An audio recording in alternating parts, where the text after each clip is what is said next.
and the disruptions associated with the conflict potentially escalate, then I think that there could be a sharp nonlinear downside for markets as they price in those new realities. I think that, as you said, the market's very much leaning towards something being announced, likely over. Well, that is a possibility, though, because the president, Pete Hegseth, has spoken about that. If there's no deal, then they can go right back to escalation. What kind of drawdown would we see, say, Monday morning, if talks truly break down Islamabad this weekend, if they happen? It's difficult to predict just how adversely the markets would react. We have seen during periods when the situation looks more severe, the oil price traded 110. And so if you had a full break of these negotiations, to see it pop back up to $110 a barrel seems to me a reasonable hypothesis. But to be clear, if we have 8 to 10 million barrels of oil offline for an extended period, fill in the blank as to how high oil prices could go. That could be a world with $150, $200 a barrel of oil. And in some models, I can even get numbers that are much higher than that. Nathan, it's good to see you. Nathan Sheester, Citi, thanks for reacting to that breaking news just moments ago. Certainly the bar got higher for talks going into the weekend. Let's give you an update on that story, that breaking news, with your Bloomberg brief. Scarlett has more. Hi, Scarlett. Hi, John. Yeah, this hour we learned that the U.S. and Iran are negotiating a peace plan with one point under discussion, the U.S. releasing $20 billion in frozen Iranian funds in return for Iran giving up its enriched uranium stockpile. This is according to Axios. The talks are expected to take place in Islamabad on Sunday. Meantime, Netflix shares are lower in the pre-market after the streamer's second quarter forecast missed analyst estimates. Netflix also announced that its co-founder and chairman, Reed Hastings, will step down from the board after 29 years. And SpaceX is moving up its vesting schedule for employees. Sources telling us here at Bloomberg it could come as early as next week as the company prepares for its IPO, which, as you'll recall, is targeting a valuation of more than $2 trillion. And that is a Bloomberg brief. John. Scarlett, thank you. Thank you for this morning. One of the best there, Scarlett Fu. Up next on the programme, setting you up for the day ahead. Plus, we'll catch up with Jason Thomas of Carlisle, with stocks looking for their third consecutive week of 3% plus gains. That conversation up next.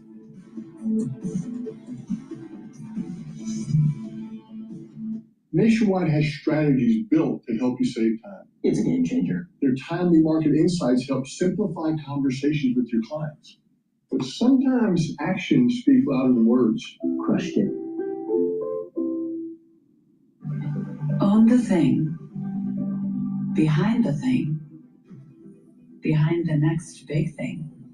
Invest in the backbone of the global economy. Brookfield. Own what's next.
The browser has become the center of modern work. Many employees spend their entire day in the browser, but now Gemini and Chrome meets the end user where they are. With one click, you can get information synthesized for the context that you need.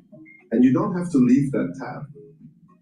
We are giving IT teams the controls to make sure that that data is safe, while bringing the best of Google AI into the browser to ensure that employees are supported in their day-to-day work.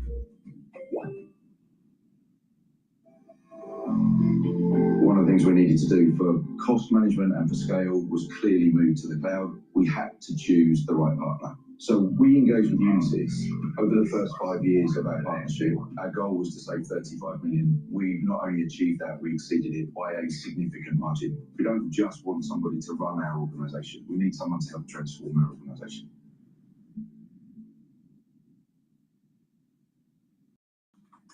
Hello, my name is DrPaulCottrell, and we are live streaming on Rumble and on YouTube and simulcasting on X-Spaces. Thank you for joining. You can also watch the live stream on my website, the-studio-reykjavik.com. The link is in the description of this video. Please help support the work that I do by sharing the links and asking your social media to follow me. You can follow me on YouTube, Brighteon, Bitchute, and Rumble, TikTok, X, GETTR, Substack, Patreon. And if you want to help support the work, you can purchase the products on my store. I have ebooks, supplements, and also course material on immunology and pulmonology. You can also donate on my website, the-studio-reykjavik.com. You'd be a paid member to my Substack channel or my Patreon channel. All these videos are for free for me to inform you how to improve your health, but also how to navigate through the news, especially for your household finances. So thank you for joining. I greatly appreciate it if you do help and support the work that I do. All right. The big news is that maybe there'll be a de-escalation of tensions between the United States and Iran. There's supposed to be a ceasefire negotiation at a more detailed level this weekend. We'll see what happens. Oil is starting to go down. Oil right now is trading at $83 a barrel, and UCO is trading at about 37. Natural gas is trading at 2.656, and there's some news right now that's breaking.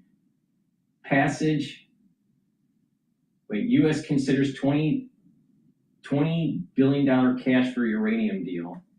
And there is a big move, right? Just as we're speaking, there's a big move in oil right now. Japanese yen has also started to strengthen. The euro has also started to strengthen. It's at 118. So there's definitely breaking news happening. So let's just listen into Bloomberg here for a second. On reports, the US and Iran will be holding talks in Islamabad on Sunday, and maybe some of that energy will start flowing through the Strait of Hormuz in a much bigger way. Jason Thomas of Carlisle writing, markets are increasingly being shaped by national security priorities. For investors, that means being selective and leaning into areas with real demand, pricing power, and structural tailwinds. Jason joins us now for more. Jason, good morning. Good to see you. Morning. What a crazy 6-7 weeks this has been in markets. How are you reflecting on things? Well, I think that you have three elements as to why we've seen this rally. First, of course, is just this stated willingness to reach a negotiated settlement. So keep getting good news on that front, I would say. Secondly, the resilience of the economy. Our portfolio data through 31 days of the conflict, so March 31st, showed real demand growth in the United States of 2.7%. Obviously, good implications for earnings. So I think people have taken comfort in that. And third, I think the underappreciated element here has been the way that markets were, I think, wrong-footed or misapprehended what was happening in short-term interest rates. You had that period of time where people interpreted the price shock that was coming as essentially forcing the Fed's hand to raise rates. That was never the intention. It was never likely. What happened during that period of time was essentially an unwind and some of the aggressive bets on a Fed that would be cutting early and often. At the start of the year, if you looked at options on futures, 7 rate cuts were priced as equally likely as 1 rate hike. As some of those trades got flushed out, some of the steepener trades got flushed out, you had a jump in the 2-year yield, you had a jump in those forward interest rates. Those trades, that unwind really came to a conclusion about March 30th. No surprise, that is actually the date of the nadir in the recent market. Well, and so this is one tailwind for the recent rally is that you've seen short-end interest rates come down as people reassess that. I just wonder longer term, though, is there a sense that people are underappreciating still the level of inflation that's going to be in the system for a long period of time as we face off with supply shocks that are more likely going forward? Well, the Fed has been willing to tolerate 3% inflation for quite a long time. What's another 100 basis points among friends?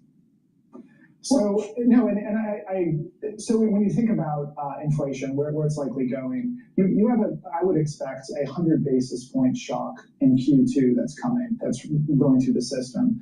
But I think the expectation is that it's not continued inflation, it's that prices will peak and then either stay where they are or come down. Okay, what's going on here is that there's some big moves that are happening in the market at the moment, all right? So all commercial ships are allowed to go through the Strait of Hormuz now. There's supposedly going to be a discussion about a $20 billion exchange of uranium, all right, $20 million for the uranium that they have enriched. That discussion is going to take place on Sunday.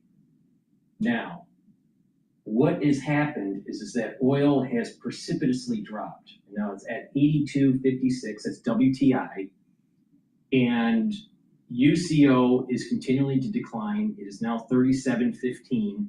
Gush is declining. That's at about 35.3.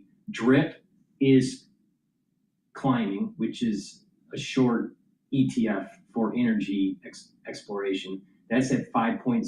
So there's a big climb there. 10-year Treasury price went up, and natural gas is going down. It's trading at 2.644. There's big moves in the currency market, so dollar is weakening, and risk is starting to go up. VIX is now trading at 1749, and the futures market for the S&P 500 is at 7,130. Okay, so there's some big, this news is radically going to change equity prices today. And we have, for the short, for the ETF, for oil, SCO, that's trading at 857 at the moment. So there's a big move in oil right now. A radical move here, based on this news that just came out. All right, we're gonna go back to Bloomberg, but please help support the work that I do by going to my store, the-studio-reykjavik.com, and get the great supplements that I offer. Get the lignans. This will help to bring down inflammation, soak up free radicals, help with your endocrine system and your immune system, also your cardiovascular system. And with good blood flow, you also improve your brain function. Vitamin B12, super important to rev up your metabolism, your cellular metabolism, increase your ATP levels, and to help to protect your neurons. This is super important to take if you're 40 years of age or older. You need to protect your neurons. You need to increase your cellular metabolism and produce more ATP so you have more energy. So please go to my store, the-studio-reykjavik.com. If you spend $100 or more, you get a free gift until supplies last. What kind of vessels are we talking about? Are these Iranian vessels? Are these vessels that are paying a toll, that are close to the regime? Or this for all commercial vessels to go in and out of Strait of Hormuz? But it is a step in the right direction, and it'll certainly be a test for this White House on what they want to do with this information going into negotiations on Sunday. Quite a series of headlines over the last hour or so, driving this equity market out to new highs, closing at record highs yesterday, and added some weight to the rally so far this morning. Jason, good to see you, sir. Thanks for being here. Thank you. Coming up on Monday, reaction to the talks if they take place over the weekend. We'll speak to Cameron Dawson of New Edge Wealth, Chloe Sam of New Century Advisors, plus we'll speak to Mark Lehman of Citizens and Stephen Parker of JP Morgan. We're going to listen to this Al Jazeera's take on this. Talks. Helen. Yeah, I mean, as we've said in the last couple of days, be staged. If you do this, then we do that. If this happens, then that happens. And that could well be what we're seeing, a sequencing of things moving towards more significant talks with Iran. one of Iran's demands was, of course, that there was a ceasefire in Lebanon. The United States may well have said, "We've nothing to back this up," but certainly, if you read the tea leaves, it suggests, look, if we get the ceasefire in Lebanon, then we open up the Strait of Hormuz. The big question mark over all of this, of course, is what America does next, because they have the blockade of Iranian ports. They've said that nothing is coming in or coming out. They've interdicted a number of vessels that have already made that journey. They have stopped a couple of oil tankers that were coming out of Iran in the last 24 hours. So what do they do next? Is this part of the sequencing, or does that stay in place because they believe that's an important pressure point for Iran and also for those who support Iran or do business with Iran, the likes of China, to get them to a negotiating table and then to deliver on a peace deal? Now, I don't think there's any issue with getting Iran to the negotiating table. It's what's actually agreed when they get there and whether or not they are actually open to some of the US demands. But clearly, the US has been open to what Iran has been saying, because they have said, look, we want a ceasefire in Lebanon as part of it. That has been delivered by and large. But then the next step, obviously, was you open up the Strait of Hormuz. We might be reading too much into this, but it tends to be, in these things, sequenced events. And certainly that's the pattern that we're seeing here. Okay, obviously, like you say, a sequence of events. We know that Islamabad and Pakistan, they've been gearing up for a second round of potential talks.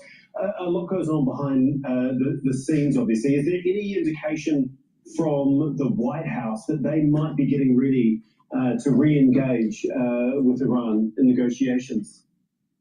Well, it's certainly not in the coming days. I mean, everything that we're seeing in public does not suggest that is happening. By this time last week, J.D. Vance was already on his way to Islamabad. Today, he's not.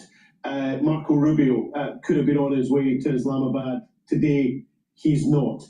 Those things aren't happening, but they can happen very quickly. And as you say, as we've seen from the events of the last 24 hours, things can happen very quickly. There was the meeting on Tuesday at ambassadorial level between Lebanon and Israel. There was talks that there might be a chat between the leaders on Thursday. Donald Trump fueled that himself by sending out a Truth Social post. But behind the scenes, things were happening. There was the conversation with Benjamin Netanyahu. There was the conversation with Joseph Aoun, the Lebanese president. And while all of that was going on, the State Department was working behind the scenes to draw up a memorandum of understanding. Essentially, this is the template for how a ceasefire in Lebanon would work for both the Israelis and the Lebanese. So all of that could be going on behind the scenes, but certainly public-facing. We're not seeing anything that suggests that J.D. Vance is about to leap on Air Force Two, the vice presidential jet, and head to Islamabad. The other thing to remember, of course, is that Donald Trump said yesterday that if he thought there was going to be a deal, he himself would go to Islamabad. He's currently in the west of the country here in the United States. He was in Nevada on Thursday, and he's going to be in Arizona on Friday. He's not making preparations to head to Pakistan anytime soon.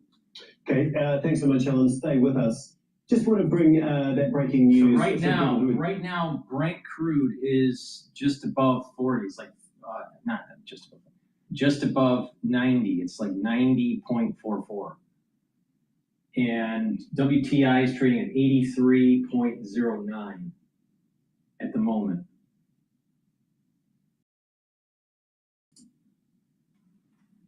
Open for the remaining period of the ceasefire on the coordinated route as already announced by Ports and Maritime Organization of the Islamic Republic of Iran. I'm going to bring in Tawhid Asadi now. He joins us from Tehran. And what else has Arachi had to say? Well, actually, this is a message that he posts on his X account that we heard, and obviously this is very much important. He's talking about the opening of the Strait of Hormuz, and he's talking about opening of it to commercial vessels, while previously we had it from different Iranian officials that Strait of Hormuz is going to be open for everyone, but closed to our. The reality on the ground was that the traffic, the transit across the Strait of Hormuz over the past weeks was, I can say, unprecedentedly low compared to the normal time. And practically speaking, we saw a very limited number of ships and vessels going through the trajectory of this important and this geostrategically significant choke point. And we know that, speaking of that, we earlier heard from the Iranian side that they are looking for a new regime of management across the Strait of Hormuz, some sort of selective approach by the Iranians. They said that it's going to be open for everyone, but not our adversaries. And right now, this is a new statement, very much important. And obviously, added to that is another important statement that we actually have been hearing from time to time from Iranians about the plans to impose actually charges and transit fees for the ships and vessels going through the trajectory of this choke point. And we know that, speaking of the role of this strait when it comes to the energy market, when it comes to the security context across the region, Iran is trying, in a sense, to use it as a leverage, as a bargaining chip when it comes to negotiations down the road. And speaking of that, it is obviously an important development because following the failure of the previous round of talks, we heard from the spokesperson of the Ministry of Foreign Affairs that most issues are settled down. However, there are several sticking points, and reportedly, Strait of Hormuz was one of them. Iran said that it is conditioned upon a sort of comprehensive ceasefire across the region, particularly including the Lebanese front, and right now, following the developments that we hear about from the Lebanese front, it's a sort of response, strategically speaking, from Tehran that could or could not pave the way for a further facilitated approach when it comes to negotiations. We know that there are other sticking points, it goes without saying, a long list, which includes basically the war, strategically speaking, from Tehran that could or could not pave the way for a further facilitated approach when it comes to negotiations. We know that there are other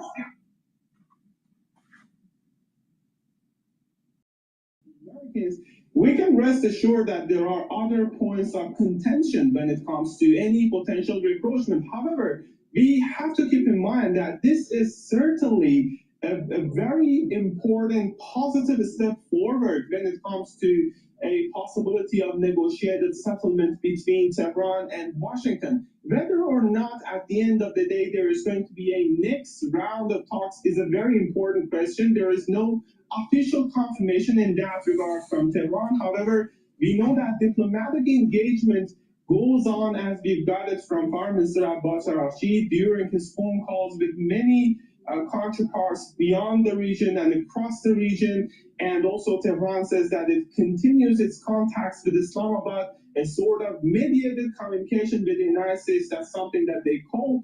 And this could pave the way for a next round of talks in Islamabad or elsewhere. Tehran previously said that Islamabad is their priority for such a talks to be held. But still, we have to keep in mind, all in all, that we're dealing with a very fragile, very brittle situation in that regard. Whether the two sides can, at the end of the day, translate this opportunity, seize this opportunity to come up with a diplomatic solution remains to be seen. While on the other hand, we have to keep in mind that also today, we've got a statement from IRGC, the Revolutionary Guard, saying that the army of the country, the IRGC, are already fit their fingers on trigger for another round of confrontation in case negotiations fail. Okay, thanks so much, Towhid, for that. We will no doubt come back to you with more developments. Okay, we're gonna go to Bloomberg really quick here. Please go to my store, the-studio-reykjavik.com, and get the C60. You can get an MCT coconut oil, avocado oil, or extra virgin olive oil. It has to be an oil for proper absorption. C60 is 1,000 times stronger than vitamin C in terms of an antioxidant. Take a teaspoon a day, every day. By doing that, what you're going to be doing is soaking up free radicals. Your energy levels in your cell and your tissues will improve. You're helping the health of your mitochondria. You're going to have more ATP, which is an energy source for your cells. Your immune system and your endocrine system will improve. By soaking up free radicals at the vascular level, you're reducing plaque formation, and soaking up free radicals for your neurons, for your brain, your neurons will improve. They will have more ATP, the mitochondria will be better, you're gonna produce more neurotransmitters, the neural network will be better. So you're gonna be thinking better, you're gonna have better memory, and less inflammation, and the cells, your neurons, will actually be healthier. So please go to my store, the-studio-reykjavik.com, and get the C60. You can get it in a 2 ounce, a 4 ounce, or an 8 ounce configuration. I've been taking C60 for 10 years, every day, teaspoon a day. All right, let's listen to Bloomberg here. Open and ready for full passage. Thank you! Exclamation point. Paul, Brent crude under $90 a barrel. Margaret Brennan, host of Face the Nation CBS Television News. What is the script for this week, and what is the agenda this weekend, if you haven't already ripped it up, Margaret? Right. Well, we are tracking what is clearly very dynamic diplomacy with Iran. Just yesterday, you had that breaking news of a 10-day pause of Israel's bombing campaign in Lebanon, and this attempt to get a broader agreement between the states of Israel and Lebanon, who are both struggling to contain Hezbollah. That is something the United States says is separate from the Iran diplomacy. Iran disagrees. Iran says they won't do this next meeting, they won't go any further until there's a ceasefire in Lebanon. So yesterday, that was a big deal that President Trump did get at least a 10-day pause. Right. He bought more time. This appears to be a trade here. Look what just happened. I mean, the Iranian foreign minister said, okay, you did that, here, the strait is open. What comes next? That's what's unclear. Are we looking for J.D. Vance to swoop in and hammer out a nuclear deal, in which case papering that thing in technical terms takes a long time. That is not a done by Tuesday scenario. Remember, that's when the Iran ceasefire is set to end on the 21st. So we're going to be tracking that. Hopefully we're done by Sunday morning for Face the Nation. Margaret Brennan at CBS, and of course across the CBS television network. It is Face the Nation Sunday on the CBS network. Sunday on Bloomberg Radio, hugely popular at 2 p.m. in New York, in Washington, D.C., and of course in Boston, 92.9 FM as well. Look for that Sunday this weekend. This just out a headline, the dollar spot index it races all the gains since the war began. So the future's up 68. There we are. Sarah Hunt was on her phone during our conversation. Trades on. She said, you know, double, triple leverage, dive in. Why don't you bring in Sarah Hunt, who's been patient? Absolutely. Here in our studio, we appreciate that. Sarah Hunt, Chief Market Strategist at Alpine Saxon Woods. You know, Sarah, one of the interesting things about 2026 year to date is the rapid and seemingly reasonable decline in the equity markets when the war broke out. But then the velocity of the rebound to now this will be, setting new highs yet again here. Did that surprise you? What does that tell you? How are you thinking about that?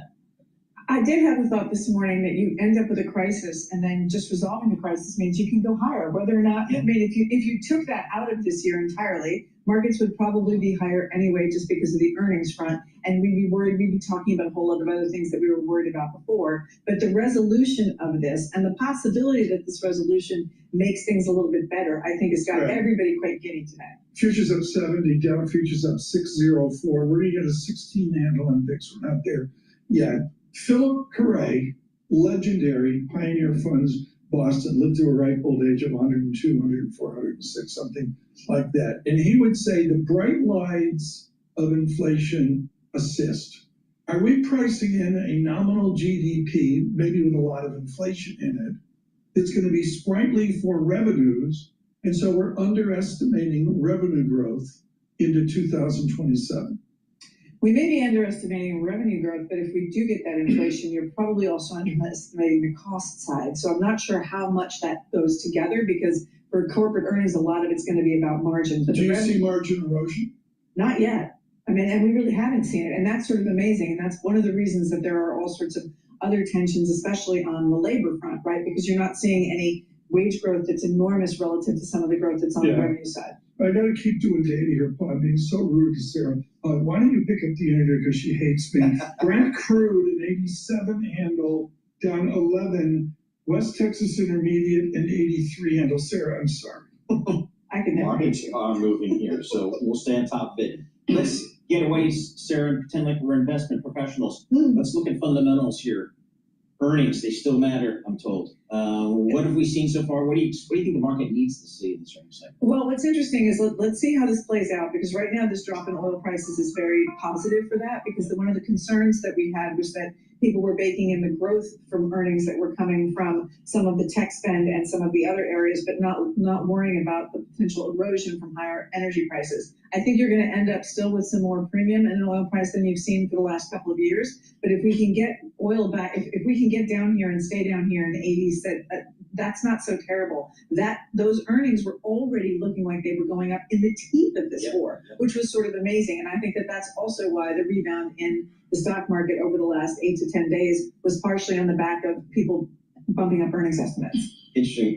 So what screens well? I mean, can we go back and screen stuff, whether it's factors or sectors, or is it just too much crosswinds out there? Well, interestingly, the market multiple had come down a little bit, even as the earnings were going up. So you could argue that the market was trying to grow into those earnings. And so I think that there are places where you've seen a lot of money come out of the Mag 7 because of the big spend that they were doing, but there's some valuations that aren't too terrible.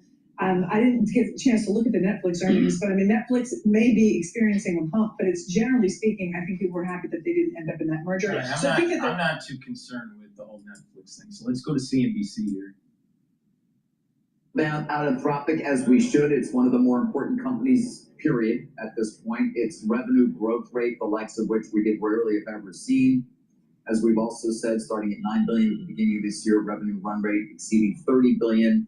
Where will it go? Of course, by the end of the year, if this continues. Now, that said, new model comes along from a competitor. You never know what's going to happen, Jim. If you were in that Kalshi world, you would. Well, this is the strange thing about Anthropic's model is that now it has shown the vulnerabilities of different systems, the banking system, our energy grid system, and that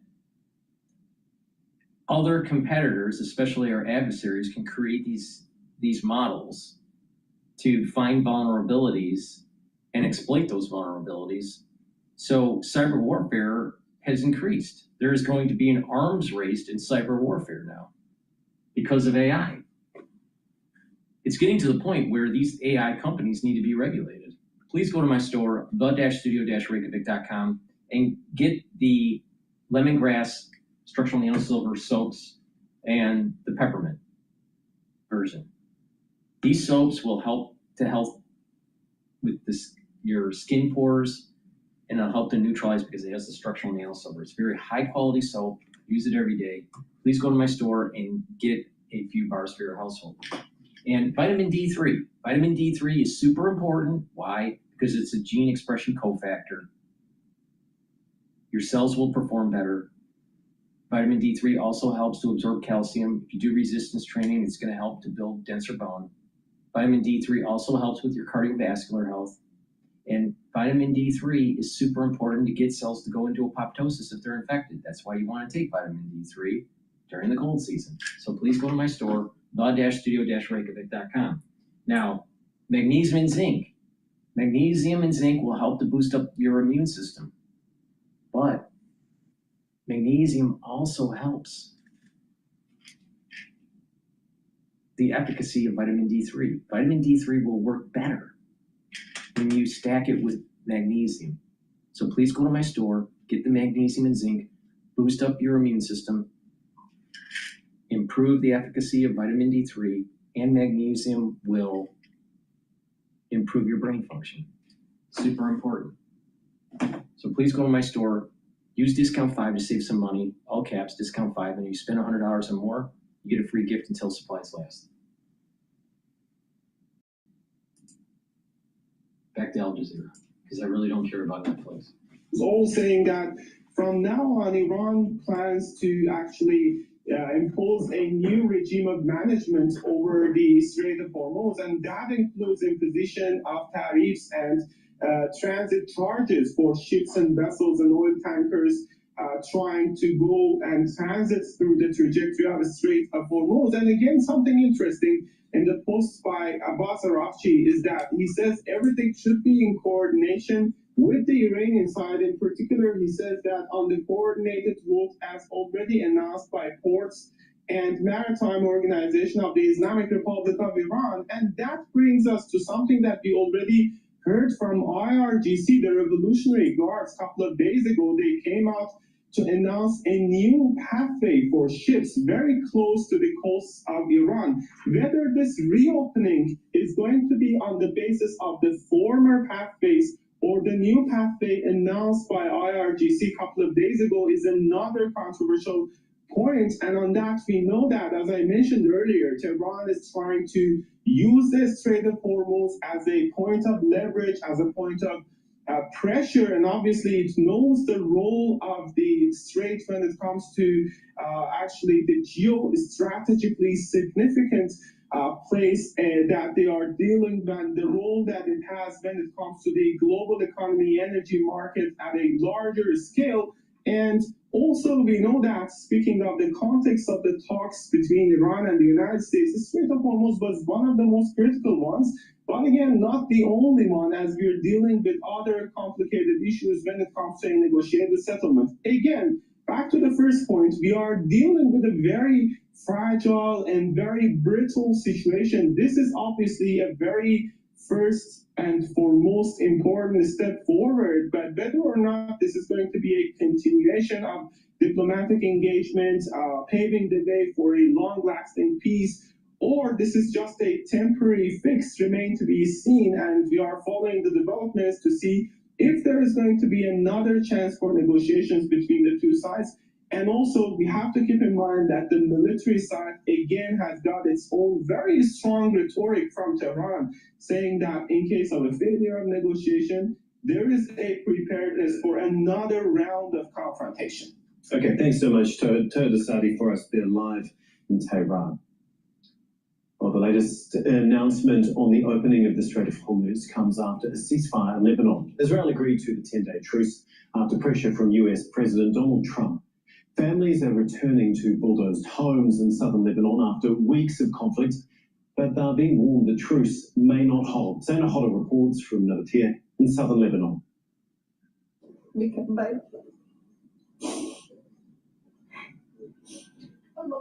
Destruction in the south.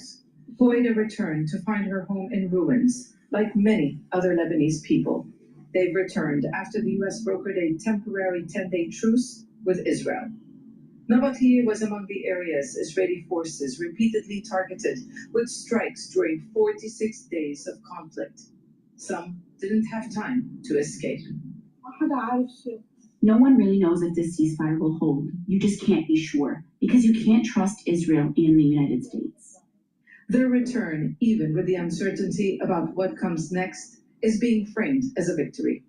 Many of the more than 1.2 million people displaced across Lebanon support Hezbollah. Families were holding pictures of their sons, husbands, brothers, who fought the Israeli military as they invaded southern Lebanon. The Israeli military. Friday, folks. We say good morning across this nation. Thank you for listening the way you choose to listen to us. Good morning, 99.1 Nathan Hager Radio in Washington. A busy weekend for Washington. Bloomberg this weekend with David Gurr. Look for that, 7 a.m. tomorrow morning. It's Bloomberg surveillance. And now,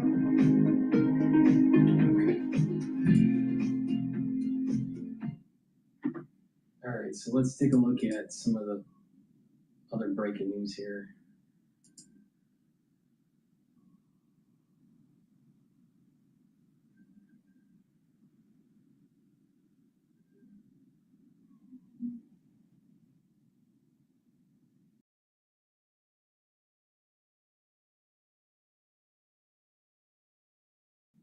It's listening about Mondani and the exodus of New Yorkers.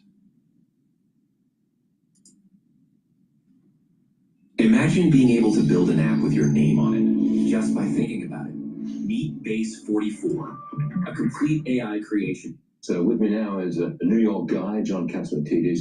Okay, let me see if I understand this. If I hightail down to Florida and buy a mansion down there, leaving me home a mansion in New York City worth $5 million, that mansion that stays in New York, that's going to be taxed. Is that right? That sounds pretty right, because if you make Florida your home, they're saying, we don't want you to have a legal home in Florida and then we get nothing. And I think that's what they're trying to create. You know, but there's two things in our city. 2% of the people, we said that before, pay 48% of the taxes in New York City, New York State. And if those people reach the oh crap level or whatever, that's what the president says, oh crap, so I can say that. What happens? They're going to keep the exodus will keep going on. And we don't want the exodus to go on. Mandami says that this threat of rich people leaving, that is imagined. That's his word. He basically said they're not going to leave. Well, you want to know something? Maybe the billionaires won't leave, but the rich people will leave. That is the difference. The middle class that makes more than $500,000 a year, and there's a lot of them. If the exodus continues, you know who gets penalized? New York City, New York State has 500,000 employees. If they leave, guess what? The 500,000 employees will have a problem. They'll start laying them off, and that's who gets penalized. And the pensions will have a problem. And we want New York. There's two things that are not negotiable. The quality of life in New York. We want to be safe. We want to walk around safe. And we don't want to be any particular class should not be targeted. Why are you targeting it? I mean, that's why the pilgrims came to America. Think about it. The rich and the class that's got the money, and the rest, these socialists want it. They're going to take it. Well, guess what? I think it's wrong. They might end up blowing up. And that's what the problem is. Cannot hope. Now, Mandami, he made I guess it was a surprising admission about the cost of what he sells in city-owned grocery stores. Watch this. When it comes to the products that we will be selling at these city-run grocery stores, there will be an essential basket of goods that will be guaranteed at a cheaper price. And cheaper than what they're being sold at currently. I can't give you an exact example of the cost of a cucumber in our essential basket, but what I can tell you is that when New Yorkers come to city-run grocery stores, they will see a clear price differential when it comes to those essentials. You run a successful grocery chain in Christie's.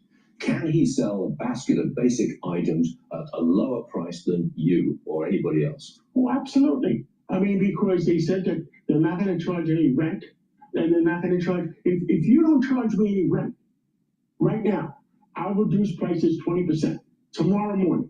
You can do that? Absolutely. So he can. So he can. Don't forget, we're paying the highest rent in the world. We're paying you're paying real estate taxes, the highest in the world, and then we're paying a tax on tax. We're paying commercial rent tax on top of the real estate tax. In other words, we're taxing the tax. I mean, and then we have congestion tax. I mean, you know, it gets harder and harder to do business. We want to have lower prices. If we don't pay any rent, 20% tomorrow morning. Okay, one last one for you. Secretary Bassett, he says he's looking towards gas prices this summer. He said you'll be in the $3 range sometime between June and September. You're an oil man. You give me a prediction, please, of the price of regular gas on July the 4th. Oh, July the 4th. Was that 60 days away? Where were we? I would say it'd be once the war is over. If we succeed in 2 weeks, or what do we have left? 7 days, 8 days. If we succeed on peace with Iran, last time I was here, we went down $20 a barrel that morning. It'll go down another $20 a barrel, and I would say it'll be below $3. The moment we get a peace deal with Iran, the price of oil goes down $20 a barrel, and therefore the price of gasoline will go down significantly. Significantly, the next step. We like that, John. I like that a lot. You can come back anytime you like, right? As long as it goes down. Yes, as long as it goes down. He's going to have to accept it. Okay, So here we go.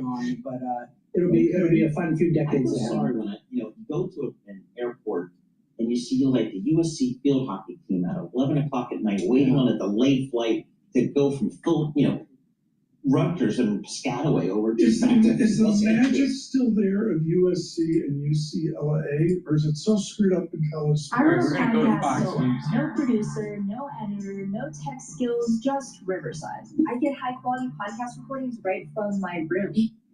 Hi, Martha. Iran was reportedly asking for a ceasefire between Israel and Lebanon as part of its requirements for some type of peace deal with the United States. Now that the president announced that 10-day ceasefire between Israel and Lebanon yesterday, moments ago, the foreign minister of Iran announced that the Strait of Hormuz, behind me in the distance in the Persian Gulf, is declared completely open for the remaining period of the ceasefire.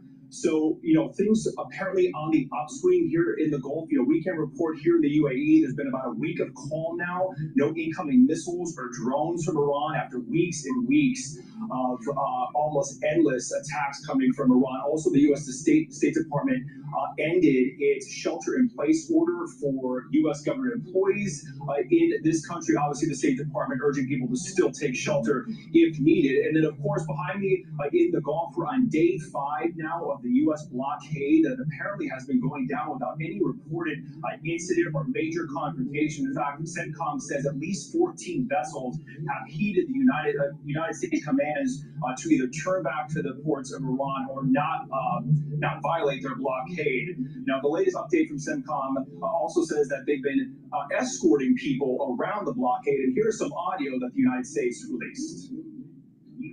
Motor vessel Molly, this is Warship 112. We will be escorting you to your next port of call. Thank you for your cooperation. This is Warship 112, standing by at 16. And yesterday, the president announced that 10-day ceasefire between Lebanon and Israel. In an update from Israel minutes ago, an official says the IDF remains in Lebanon to hold all the locations it has cleared and captured. The IDF redefined the disarmament of Hezbollah through military or political means was and remains the campaign's objective to which we are committed. Currently, significant political leverage has been created through the direct involvement of the U.S. president and a commitment to this goal while applying pressure to the Lebanese government. Now, here in the United Arab Emirates, the U.S. State Department lifted that shelter-in-place warning for U.S. government workers. All right, and the UAE let me just give an update on the markets here. The S&P 500 is trading at 7,086. I have a year-end target of 7,400 to 7,800 for the S&P 500. The VIX index is at 17.23, so there's less stress in the equity market. The dollar has weakened. The euro is at 1.18. The Japanese yen is trading at 158.4. Natural gas is trading at 2.635, and oil is trading at 82.33. During the pre-market session, oil started dropping precipitously because of the news announcement that the Iranians are allowing all ships to go through the Strait of Hormuz, all commercial vessels, and that they're supposedly the United States is offering $20 billion of seized money from the Iranians. They're going to give it back to the Iranians if they give up their 60% enrichment of uranium. Supposedly there's going to be some sort of discussion about the details of this, I think on Sunday. So right now, markets are very positive with the news. Now, Trump just mentioned that the U.S. Hormuz naval blockade will remain in full force. He just mentioned that. And another component to this is that the Israelis in Lebanon are not moving forward, but they're holding territory. So I think this is a tenuous truce or ceasefire, whatever term you want to use, but the markets are very optimistic about it, and there's big moves in the oil market, huge moves in the oil market. victory over Iran. An official writing here, yes, Iran lost, and yes, the UAE won. We were subjected to more than 2,800 Iranian missiles and drones, and we shot down 96% of them. The American role after this war will be greater.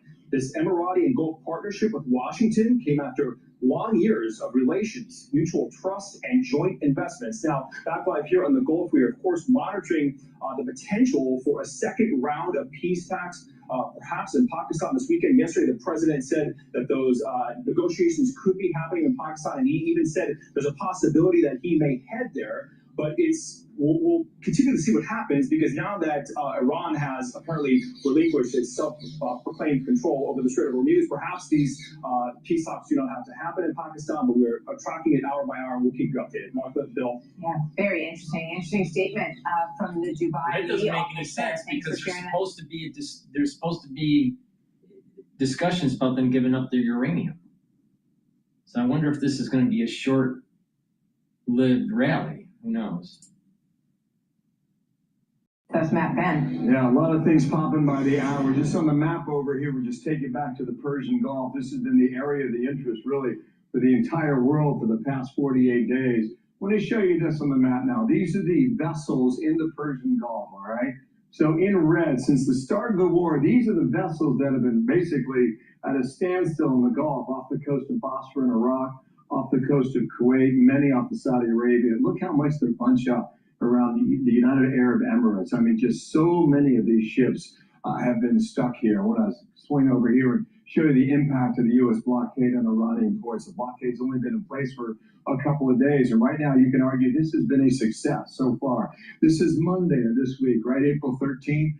This is Oman. Here is Iran. Here is Pakistan. And here is the line that the U.S. Navy drew for all vessels coming in and out of Iranian ports. All these vessels in red, they made a stop at an Iranian port for something, and the blue ships of the Navy blockade out here in the Gulf of Oman. Also, a bit later on the same day, on Monday, you saw more red ships come out this way. That means they stopped at an Iranian port for something. They were all turned back. That was on Monday. Then on Tuesday, a similar pattern. The red ships, the vessels coming across that blockade line.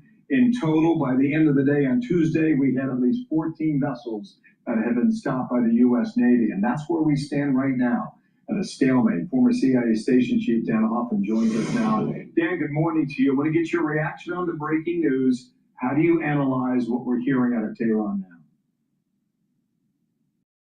I think that statement about the Strait of Hormuz is a significant confidence-building measure. It's the first steps, potentially, for a framework whereby we dial down our military involvement and get to the stage where we can have real diplomatic negotiations. We've started that process, but the negotiations, I think, are going to be painstaking. I don't have any hope that there's going to be an immediate agreement, but there is the potential for the framework for an agreement, whereby we see free passage through the Strait of Hormuz and the corresponding impact on the global economy and our economy here at home. Dan, what do you think pushed us to this point? I mean, it's pretty clear that Iran has figured out, at least for one thing, as I see it, that they're choking off their own economy, that they have hurt themselves by trying to control the Strait of Hormuz, and that this blockade has been very successful in terms of isolating them. Yeah, I think the blockade has been successful. I do think Iran has a high threshold for pain, especially when it comes to Iranian citizens. This regime obviously has no problem with violating their human rights and making their lives miserable. But what I think was hanging in the balance was a resumption of U.S. kinetic strikes. And what I think Iran really wants is a continuation of the ceasefire while negotiations carry on. I think that's what they really want. Now, the Trump administration delivered our own confidence-building measure by bringing Israel and Lebanon together for the first time in almost 50 years for a 10-day ceasefire, which was something that Iran wanted. So these are positive steps, but I think it's still tenuous. We need to see how transport actually happens today at the Strait of Hormuz, but there's reason for some guarded optimism right now. There's no, just quickly, Dan, there's no indication that the movement has happened in terms of this uranium recovery or a promise from them to not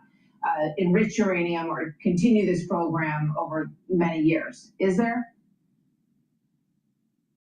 No, and look, Iran has said for 20 years that they don't want a nuclear program, but of course, behind the scenes, clandestinely, they pursued one. The concern we have, of course, is the disposition of the 1,000 pounds of uranium that they have, and not just nuclear enrichment, but centrifuges, for example. This is where the devil's in the details of an agreement. If Iran were able to develop their centrifuges and we had a time-based moratorium on nuclear enrichment, say 15 or 20 years, then when that expires, Iran could produce a nuclear weapon. I think that's what the president is concerned about, and that's why I don't think he wants to agree to any sort of a time-based deal. Okay, you mentioned Lebanon. Let's focus on that for a moment here, because these two leaders, they could have a handshake at some point soon. We'll see on that. The president shot this out on True Social with regard to Hezbollah. Acting in Lebanon for decades now. He said, I hope Hezbollah acts nicely and well during this important period of time. It will be a great moment for them if they do. No more killing. Let's finally have peace. Thank you for your attention to this matter. Dan, do you believe in southern Lebanon, where Hezbollah has had such a presence, can the Lebanese army effectively patrol that part of the country? No. Or do you see the possibility that the Lebanese military goes to war with Hezbollah? They have to. Yeah, so that's the key sticking point right there, Bill. I think Beirut and Tel Aviv, they would like to have an agreement. It's certainly possible that we could have diplomatic relations between Israel and Lebanon, and that would be a good thing. And it's building the capacity of the Lebanese armed forces. We've tried to do this for years, but we really need to dedicate ourselves, not just the United States, but with our European partners as well, so they can take the fight to Hezbollah. They should have a monopoly on the use of force in their own country. They should ensure that Iran does not use a terrorist proxy to inflict harm on other states like Israel. Right now, Israel has about a 6-mile swath of territory they're controlling in southern Lebanon. Prime Minister Netanyahu wants to carry on controlling that area. So again, this one's going to require some continued diplomatic work going forward. All right, Dan, great to have you on. Instant reaction from Dan Hoffman. Thank you. Be sure to like and subscribe. The big question is, will this hold? If it holds, then oil will continue to go down. If it doesn't, oil is going to go back up into the 90 range. Now, right now, WTI is trading at $81.41 a barrel. Natural gas is trading at 2.643. Please go to my store, the-studio-reykjavik.com. Get the Boomer Boost. This has 68 nutrients that's going to help multiple systems for your body: brain function, musculature, cardiovascular health, rev up your metabolism, increase your energy levels, help with your immune system and your endocrine system. You take this every day and you're going to slow down the aging process, and you stack it with some of the other supplements that I have, like C60, turmeric, ashwagandha, lignans, the Max 35. You're going to synergistically slow down that aging process. Now, it's not just taking supplements, it's also about proper diet and exercise, stretching, balancing, learning new things, some sort of spirituality or mindfulness to help you to go into parasympathetic mode, drinking filtered water, staying away from processed foods. All these things work together for your body to slow down the aging process. So please go to my store and get the Boomer Boost. This is very important to take every day. It's very comprehensive. It's very effective. In addition, you can stack it with or take separately the heirloom barley. You can stack it together or take it separately. It's up to you. Now, what this will do is detoxify your body, bring down inflammation, and soak up free radicals. This is great for your immune system, cardiovascular system, even brain function. Why? Because you're soaking up free radicals, detoxifying, bringing down inflammation. When you do that, your neurons are healthier and less misfolded proteins take place, and therefore less amyloidosis. In addition, because this brings down inflammation, you'll be able to recover quicker after a workout. Or if you have joint pain, this will help to reduce that inflammation at the joint. So please go to my store, the-studio-reykjavik.com, and get the heirloom barley. Like I said, you can stack it together for max benefit. Now, another thing is by stacking and doing some resistance training, you're actually controlling your A1C levels. You're able to control your blood glucose levels, which is super important, on top of all the other benefits that you get. So please go to my store, get the Boomer Boost, get the heirloom barley, take it every day. Each container is a month's supply, and get healthy. Use discount 5, you get $5 off any order. If you spend $100 or more, you get a free gift until supplies last. All right, let's listen into AI, frozen job market, dealing with college grads. We're going to disrupt the labor market. We're going to allow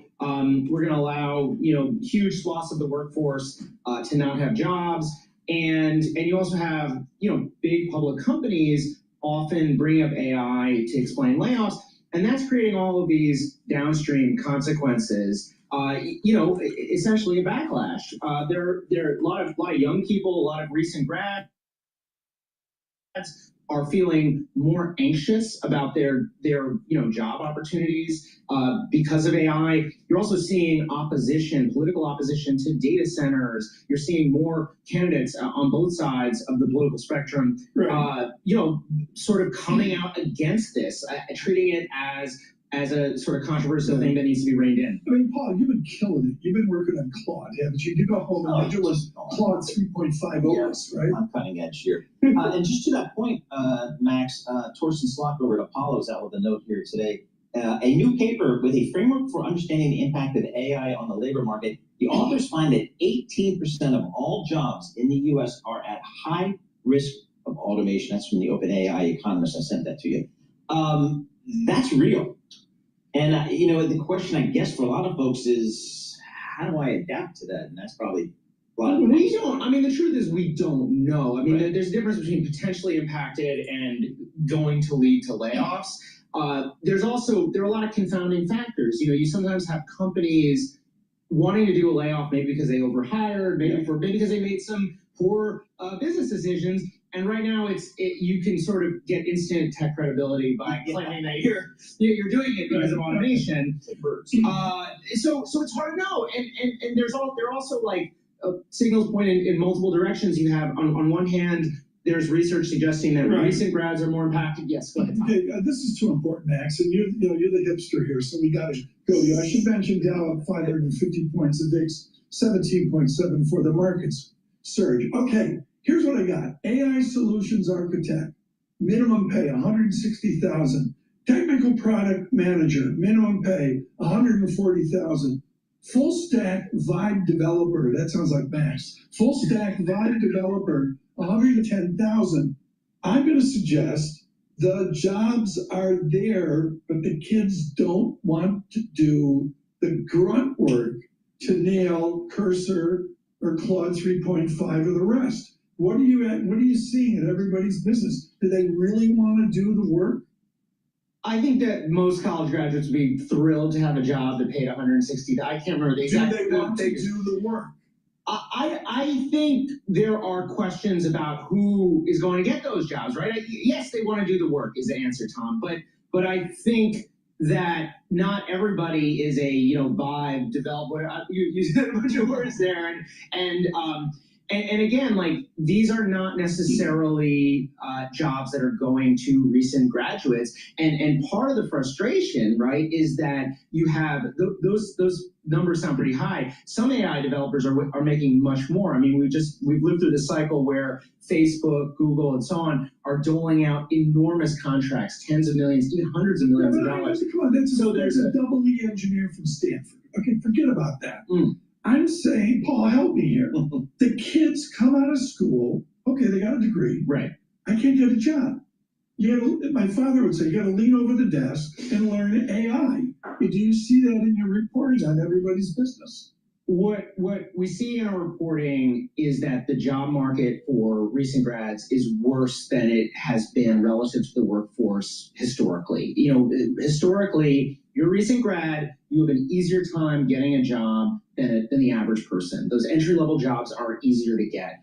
In this economic environment, I don't know if it's AI, and I think there are real questions about whether it is. It has gotten hard. And look, I don't know. I mean, I think there's always a tendency to look at younger generations and suggest, that we did it better. I'm always hesitant to do that because I think, I will say, I think when you talk to younger folks and you hear this anxiety, it's the same anxiety we all felt. It is really hard coming out of college and trying to start your life.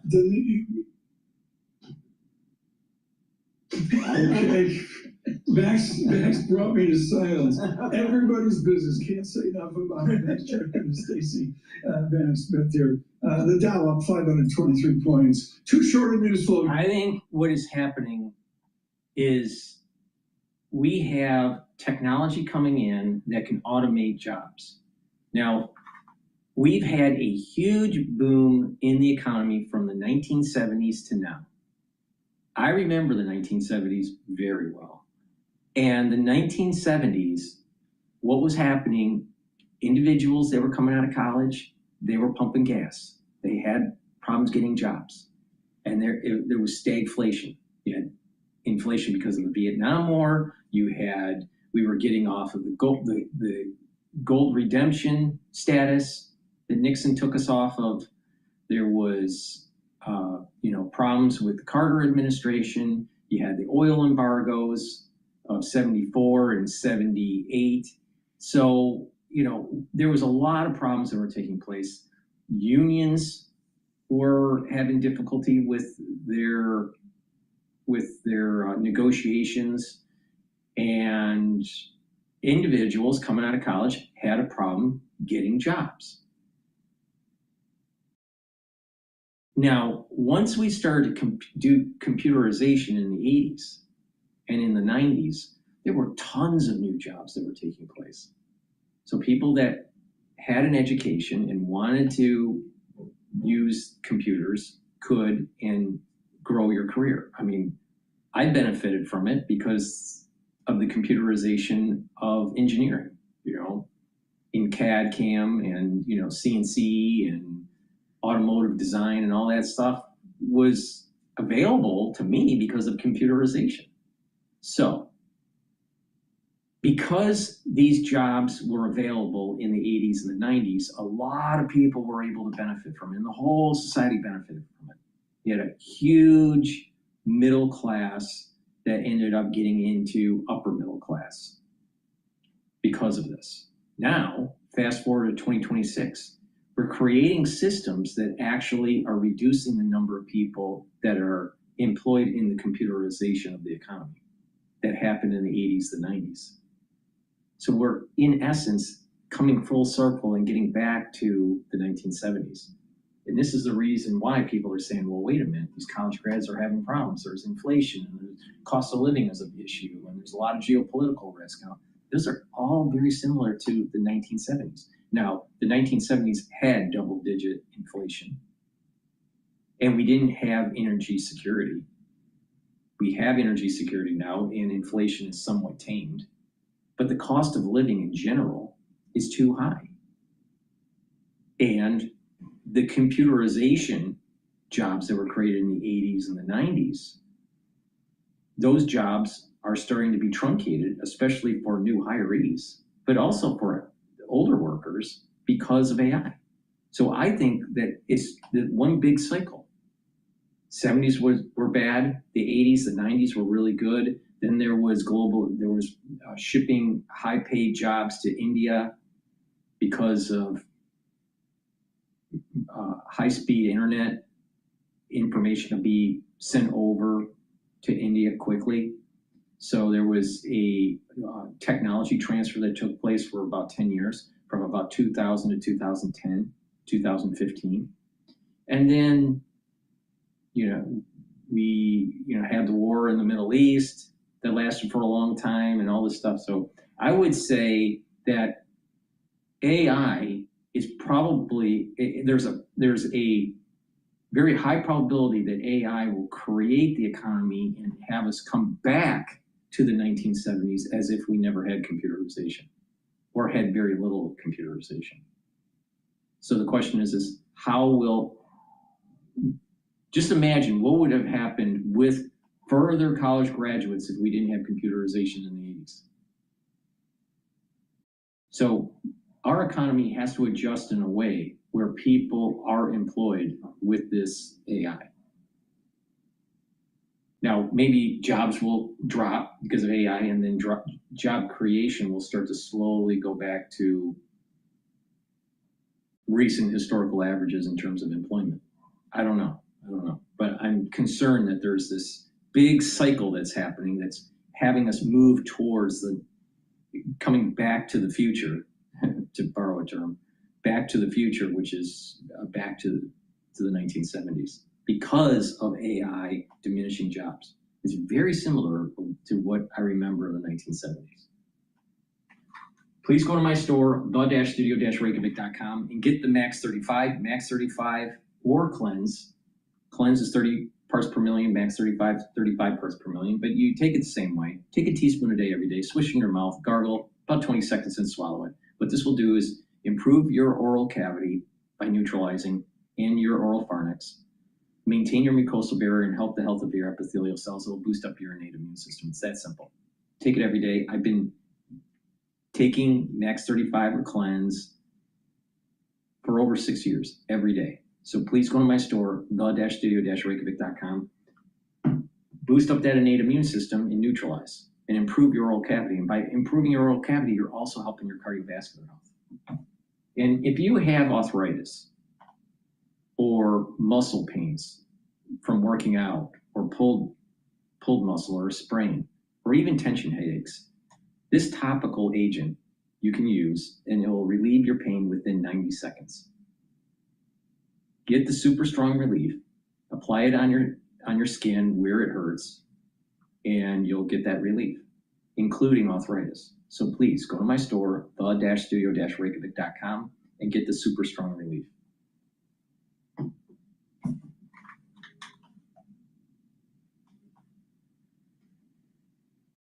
Alrighty.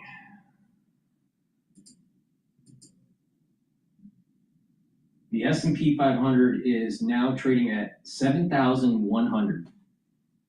We're at a record here, all right? I still have, because we don't know what's going to happen, because of the midterm elections and all this, I still have a target of 7,400 to 7,800 for the S&P 500. But at this moment, equities are doing really well. And oil is trading at $81.87. Bitcoin is trading at 77,500 or so.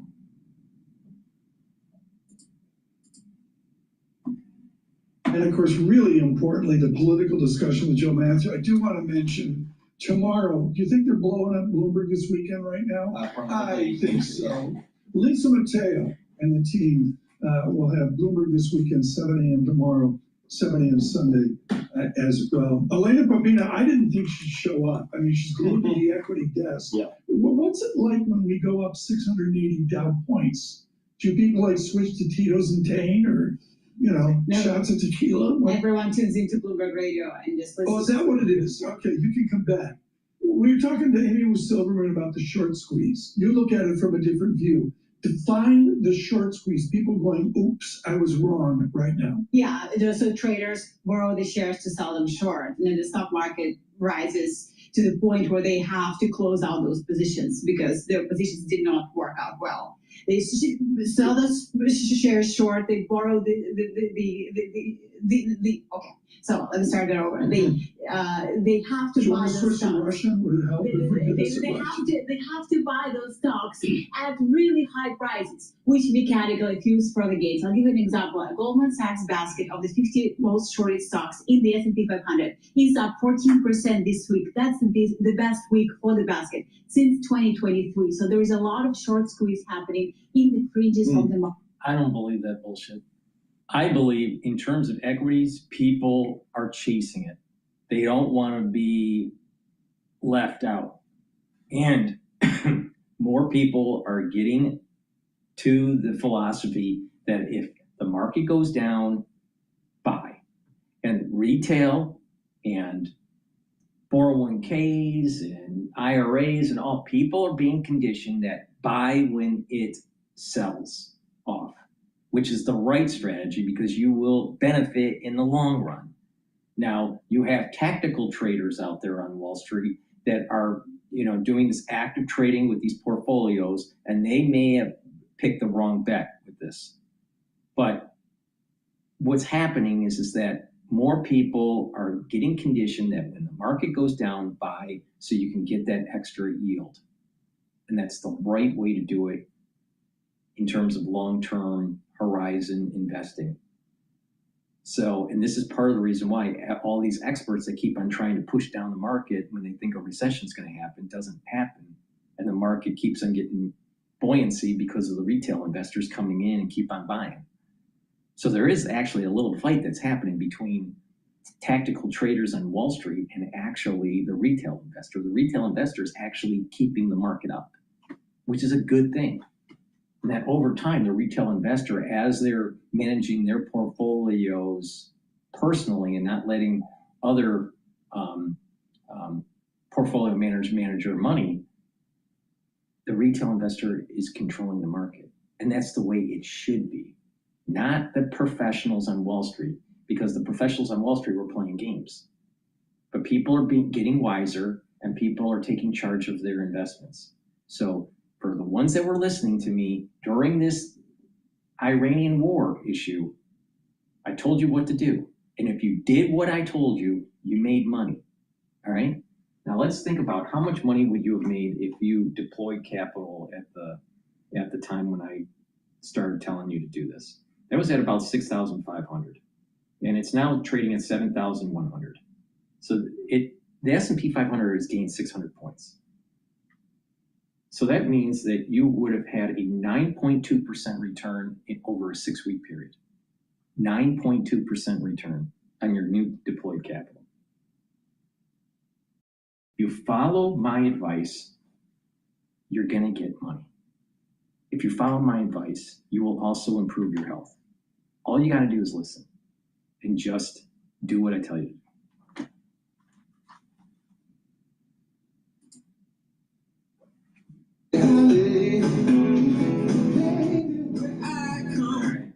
For some reason, they're playing music. Please go to my store, the-studio-reykjavik.com.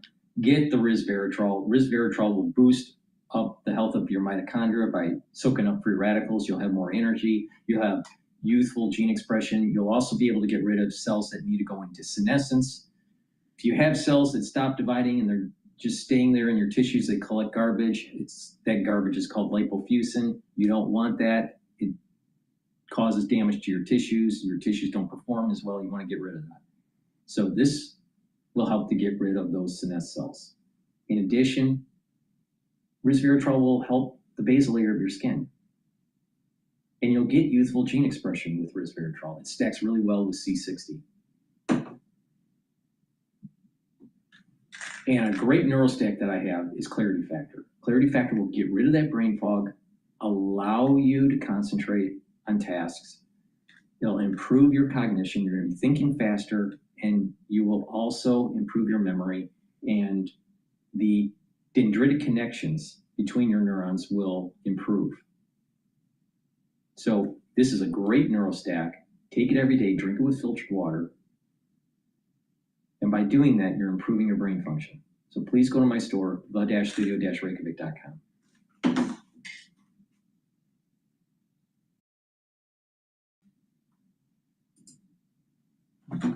After earnings missed and Chairman Reed Hastings announces he will leave the board in June, down more than 9%. And it's another Supreme Court opinion day. We are awaiting a potential decision this hour on President Trump's authority to fire Fed Governor Lisa Cook. Of course, we'll bring that to you, any headlines, as soon as we get them, if we get them. But David, I wanted to kick it off with the consumer, as we often do, because we now know how tax returns are looking and tax refunds are looking, and they are up. And this was expected because of the changes in the One Big Beautiful Bill and the the fact that money is going to get returned to people. So we do have some numbers and some charts. So here's look 2026. It's the top line, and you can see we're tracking a lot higher than we have been in recent years. So they're up 14% year over year at this point. You know, how that compares to expectations, Morgan Stanley actually expected a lot more, 15 to 25% increase. They're the ones we took the chart from, but the average refund is up 11%. So that's $346 per return. About 75% of refunds are normally paid out by now. So that gives you a good sense of where we're tracking. It should be good. It should be stimulative for the economy. The only but here is oil prices are higher and gas prices are higher. So the question, I think, for economists and investors is how much of this bump gets offset by those higher gas prices. Although they don't seem to have been hurting consumers that much in terms of their ability to want to spend, not to mention, of course, as we'll get to in a moment, the dramatic plunge in oil prices today, Sarah. Well, you asked about the gas prices, right? Yeah. And I wanted to zoom in a little bit because I said that they were off the highs and they've been coming down a little bit. Yesterday, you didn't like when I challenged you on that. Well, just look in the last month, and I think you have to. Overall, we're a lot higher, of course, but look at the last month. Well, that's what I said. We were down, and then I sort of we're down. We're down a little bit. We're off the highs, you know. But yes, we're still above $4 a gallon. Yeah, so although that may change soon if this recent plunge holds. It should come down more because it should it reacts, to the price of oil with a little bit of a lag. So that definitely should happen. I would just say that New York Post. I don't know if you saw the cover of the Post today. I don't actually see the hard copy of the Post very often. I didn't even know they still had it. So their workers rejoice as Trump's tax law bumps tax refunds 11% to average $3,462. Very nice. I usually go for the back. Big sports. The back. Yeah, that's the sports section. Yeah, but they have such good covers. They're known for. They're Knicks game 1 tomorrow, Sarah, just so you know. What is? Knicks, the opening of the playoffs tomorrow. Oh, good. Yeah. Did not know that. Yeah, it's going to be good. I'm sure my children know that. Yeah. We're kind of in baseball mode with the kids, not the professionals. All right. So they obviously highlight that as well. What does it all mean? Actually, what I'd love to get from you is a sense in terms of this plunge in oil prices. And we saw rates coming down a bit. Home builders, for example, Jim pointed out the stocks are already up today. Does it make it easier for an incoming Fed chair? Should we soon get him to lower rates? Absolutely. I think that the Fed chair could have made the case to lower rates even with the price of oil high because the core inflation has been a little bit softer than expected. And you could make an argument that you can look through the headline and look through the volatile food and energy prices, especially geopolitical oil shocks. But this makes it even easier. Even Treasury Secretary Bannon this week said you can understand the Fed wait and see attitude to see how the higher oil prices filter through the economy. And there are still questions. I mean, it doesn't mean it's, not going to have an impact more broadly. Diesel prices, fertilizer prices, industrial prices that run on this stuff, electricity prices. So that's sort of the case for wait and see. But second half of the year, rates come down, oil comes down. That definitely opens the door for potential cuts. Yeah. But we go on, Fed stops talking today. This is the blackout. We'll get a few Fed speakers today, and then they're in quiet period ahead of their next meeting. But nobody anticipates anything before the end of the year. So first, Kevin Warsh has to get confirmed. That's kind of an if, when, and then if oil prices come down, that should moderate the CPI numbers. Yeah.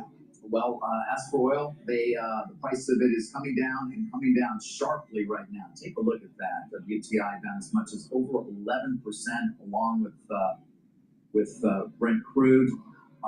This is a result of Iran's foreign minister this morning in a post on social media saying the Strait of Hormuz will completely open to commercial traffic, at least for the extent that the ceasefire between Israel and Lebanon remains in effect.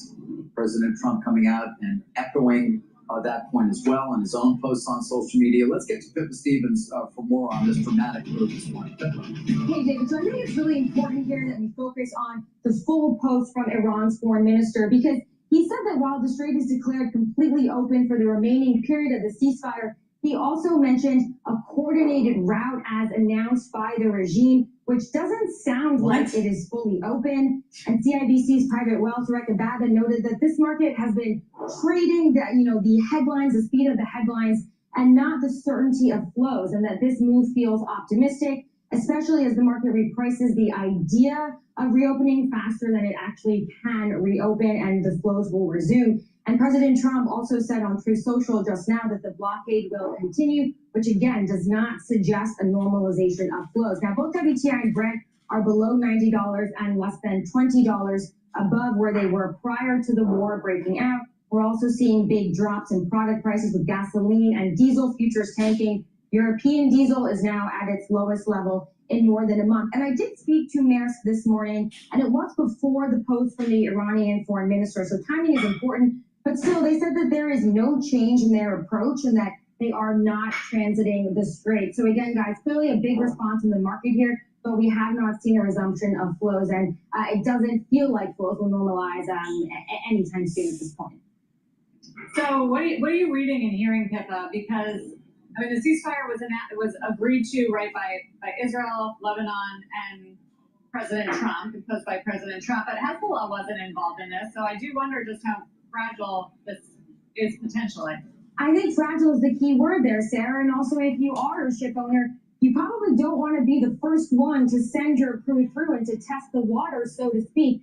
And so there is probably not going to be a big surge to send your ship through, especially since it is a temporary ceasefire and there's still so many questions open right now in terms of what's going to happen. Should the ceasefire expire or should it be extended? And so again, if you're a ship owner, you're not really going to want to risk your crew. And we still have seen flows more than 90% below their pre-war levels. And the other thing is that even if the war were to end today, in order to get all the tankers back in position, that will take a while. If you look at the number of VLCCs heading to the U.S. right now, it's at 70. That's up from an average of about 27 last year, according to data from Kepler. And so, once again, to have all those tankers U-turn and go back to the strait will take some time. And so even once traffic has resumed, it will take a while for things to be normalized. And then the final point I'll make here is that if you are a producer and you've closed in some of your operations, given how expensive and how much time it takes to restart things like a refinery, you are not going to do that unless you have certainty that you can operate at full capacity. And so while the market is clearly taking this as indication that we could see a resumption of flows, there's going to be a while before things really normalize. Not to mention as well, the blockade continues, the president making that clear. So Iranian oil will not be reaching the market. Is that fair to say? Which obviously is different than it had been, because that had been the one thing that had been going through.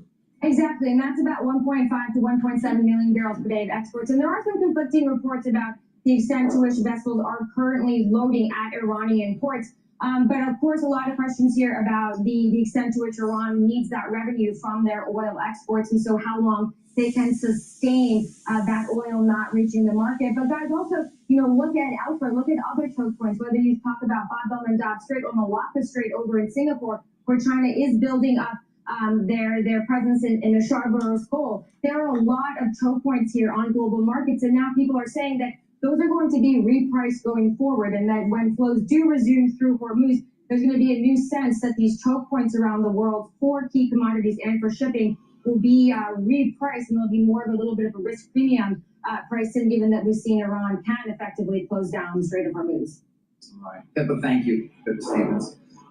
Let's take a look at the broader markets here, of course, with the S&P up over 1%, NASDAQ up over 1.2%.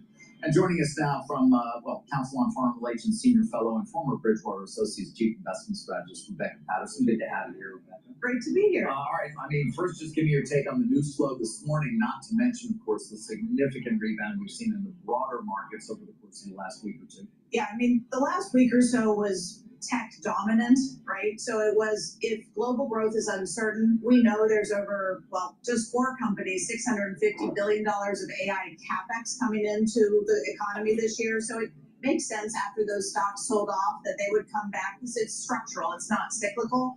Everything else, though, we have this cyclical question around the supply shocks and what it means for inflation and growth. And that was front and center this week in Washington, D.C. But this news could not come at a better time in terms of the strait potentially being open. And I say that with a lot of caution because the buffers that have been helping the market in terms of physical supply are quickly being run down. So all those inventories that were released to give some cushion to economies that are net importers, that is getting exhausted. So we really need the supplies to start coming back online quickly if we don't want to see the supply. We're going to go back to Al Jazeera here to see what's going on. Meant to produce medicines and cures for cancer and things alike. Ali Hashim, thank you so much. Live for us in Tehran with the latest. Well, as we've been reporting, Iran says while the Strait of Hormuz is now open, ships must use the coordinated route already announced by the country's Ports and Maritime Organization. Just last week, the Revolutionary Guard said this was the route vessels needed to take in coordination with its navy. This is a more northerly route closer to Iran's coast. Those shipping routes pass either side of Lorak Island. That heavily guarded island is reportedly being used by the IRGC to monitor ship traffic.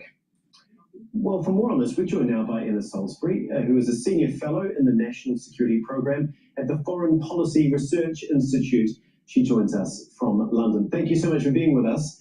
First of all, what do you make of everything? Obviously, it's a little bit convoluted at this point in time because just because Iran says the Strait of Hormuz open doesn't necessarily make it so. From your perspective, how soon could we actually see ships passing through? Well, the key thing here that we need to figure out is insurance. It was insurance that stopped commercial shipping from passing the Strait of Hormuz initially, because if a passage is too risky, the underwriters who provide shipping insurance will either not provide it or make it so expensive as to make a voyage untenable. So really the question is, do the underwriters who provide that insurance assess the risk to be low enough that ships can pass through the strait? That will be the core test of this. But what we need to remember also is that Iran could change its mind very, very quickly. Indeed, and the US has said it's going to continue its naval blockade of Iranian ports. Can you just run us through exactly what has to happen from the insurance company's point of view, or the shipping company's point of view, before we see that first ship go through? So first you have to have a guarantee that the ship is going to make it through the strait. So that would mean that there is no way that the Iranians can prevent them by charging a toll or something similar to that. Secondly, you would have to be feeling assured that the ship is not going to hit a naval mine in the strait. And thirdly, that the Iranians will not hit it with a drone or a missile or something like that. So those are the key risks at the moment to shipping. Given that there is a ceasefire and that Iran has made these assurances, it may well be that the underwriters will take that as enough, but we will see. Yeah, we've just got some information that the German shipping company Hapag-Lloyd will refrain from passing through the Strait of Hormuz while it assesses the recent announcement that the waterway will be open, saying that we are now beginning to assess the new situation as well as the risks involved. How long potentially could all of this take? The problem is that the situation is moving extraordinarily quickly at the moment. Given that we've had this news very out of the blue, obviously those shipping companies are going to need to take some time to assess. But also this is all based on a ceasefire and on negotiations. And a lot of this will depend on how those negotiations go over the next couple of days and whether an actual deal can be reached. Because a lot of these shipping companies probably won't be feeling safe until there is a deal rather than a ceasefire. Yes, and with so much changing almost by the minute at this point in time, it feels like some way off before there's some certainty about exactly what is going to happen.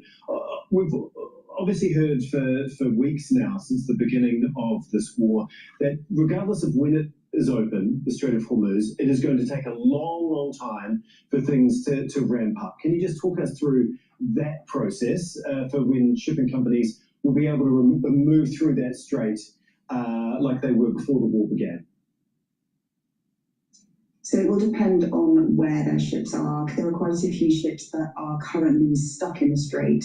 So they will need to be moved out and their crews refreshed because those crews have been stuck on there for a very long time. A lot of the trade routes that these companies operate have been disrupted. So their voyages are premised on it taking a certain amount of time to get to whichever port they're going to in Bahrain or Kuwait or wherever, and then come back out. Those have all been disrupted. So it will take some time for the kinks to work themselves out in terms of the routes. But once everything is safe and the companies feel confident in doing that, I wouldn't have thought it would take too long to get that back up and running. Yeah, what are some of the economic repercussions for these huge, big shipping companies, and just how much lost revenue has there been so far? So you have to think of several things when working this out. So there is the cost of lost cargoes, there is the cost of lost voyages, so the profit that would have been made on the cargo that you are taking on your voyage, and then there are lost contracts. So it may well be that companies that have committed under a contract to deliver a certain cargo have now broken that contract essentially. So that could also have some economic cost. And there's also the sort of general confidence in the industry. So if companies are still nervous about going through the straits, that economic cost could.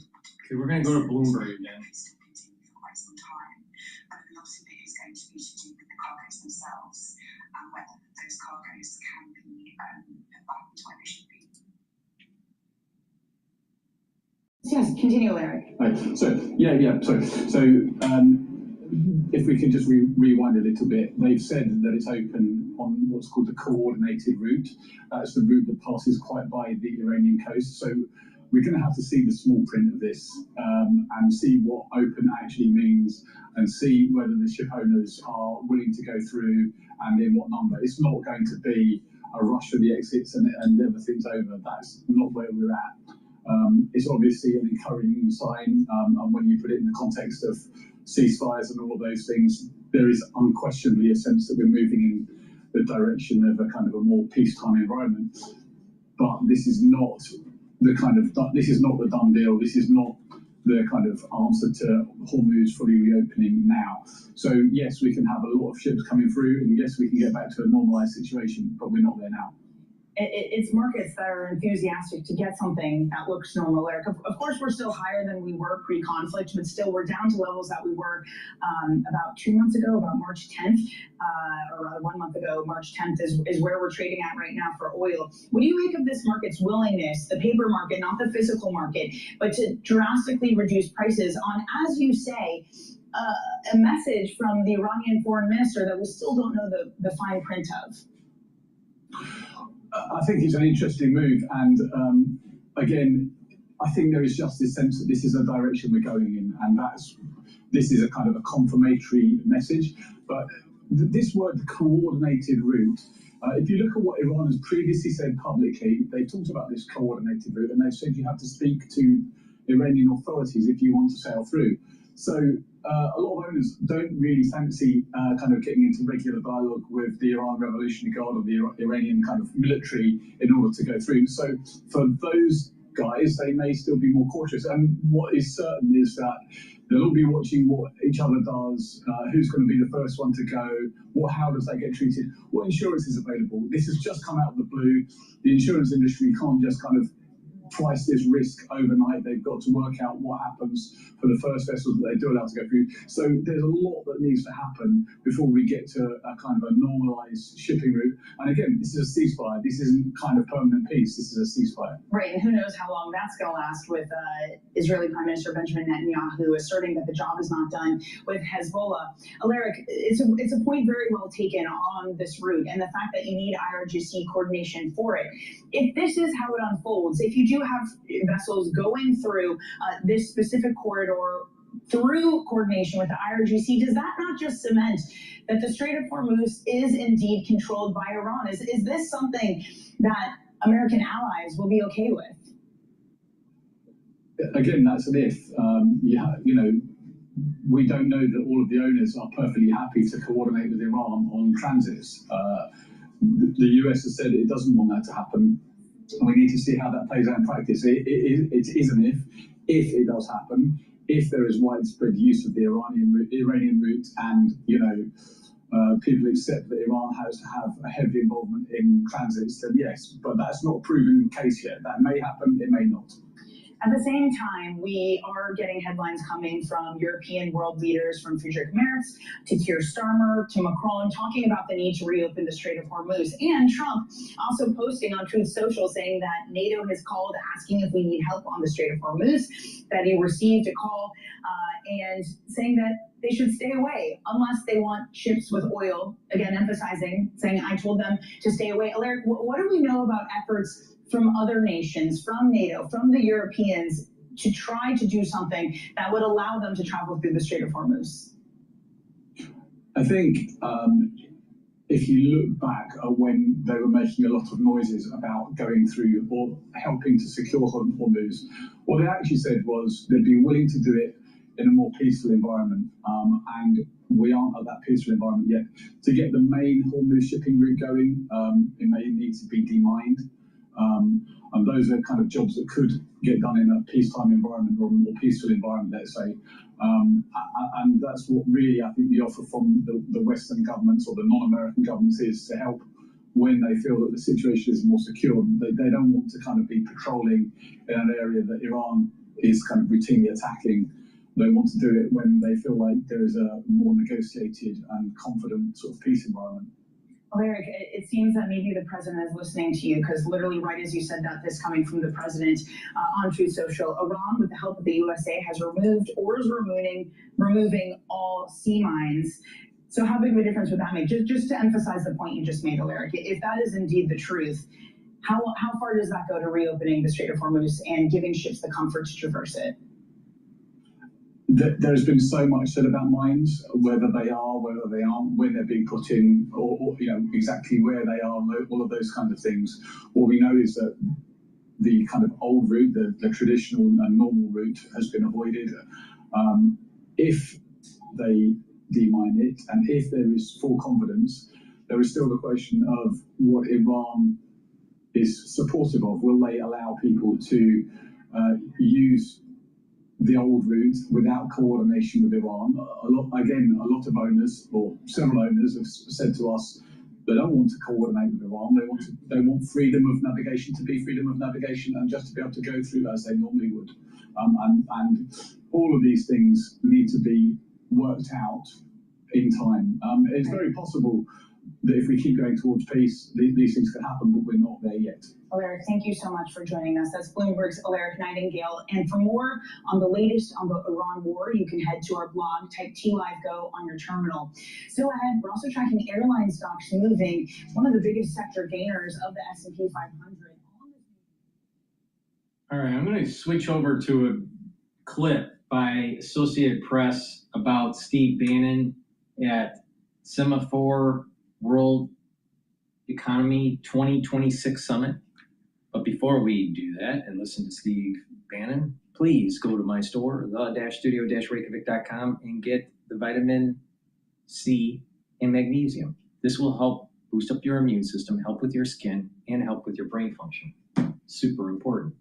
Also, ashwagandha root helps to control cortisol levels and blood glucose levels, brings down inflammation and boosts up your immune system, and helps with your cardiovascular system.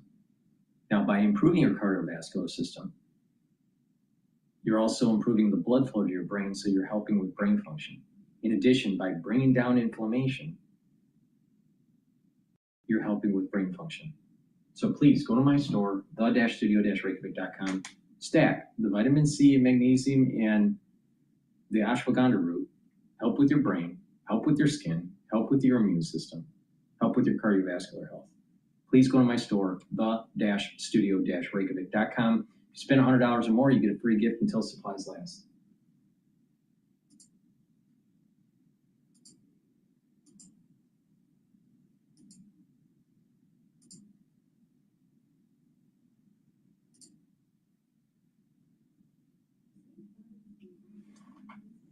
Semaphore.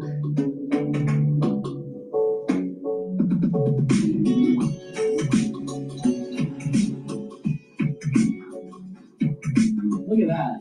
Your fans are here. Or one of them. Thank you, sir. I want to thank my agent. So I was just thinking, we were here a year ago, talking about the administration, talking about MAGA, and I think then it felt like your wing of the Republican Party was ascendant. A year later, Trump's at war in the Middle East. He's doing a deal with China. You're fighting him over deportations. So what happened? I'm not fighting him. Look, first of all, we were ascendant on those policies, and we'll be ascendant again. President Trump just announced, I think, a peace deal in the Middle East, peace deal with Lebanon. We'll see how it works out. I think the blockade's very strong. But people shouldn't lose the fact that the populist nationalist movement in this country has got a lot of muscle, right? Right now, we've had a huge victory in Texas. We're fighting to a draw in Virginia. You look in South Carolina, Lindsey Graham's below 50%. So we got a lot of stroke, and I think people are getting very motivated. Some of the policies are maybe not totally aligned, but President Trump's our leader, and I realize there's been a lot of noise out there about President Trump and the war and maybe some of our alliances, but I think this movement at its core, particularly on the core issues, is stronger than ever. But can you give me your sense and of basically how the administration has gone so far? Kind of periodize it for me a little. Like there was a period where it just felt like this was Steve Bannon flood the zone being quoted constantly, and really the policies were coming from the populist wing, and it felt, I don't know, I guess I put it in the first Iran bombing when it felt like that stopped and we went in a different direction. But how do you see it? Well, because remember, the 4 years we had in the wilderness, we had a political operation, which was the precinct strategy to really become very proficient in getting out low information, low propensity voters, which led to the 22 and the 24 victory.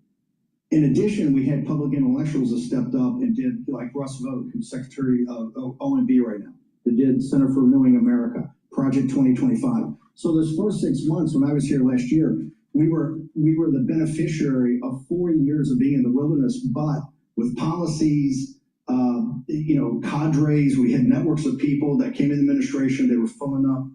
Sergio Gore was personnel. So we had the non-Senate confirmed. So when we were here last year and all the way through the June bombing, we were on a roll. But as Washington does, right, the lobbyists and the corporations and the donors, and I think, I'm not saying we're off track. I think some of these are not as hard and tough as we want to be. And I keep telling people, President Trump and this movement he created is a moderate.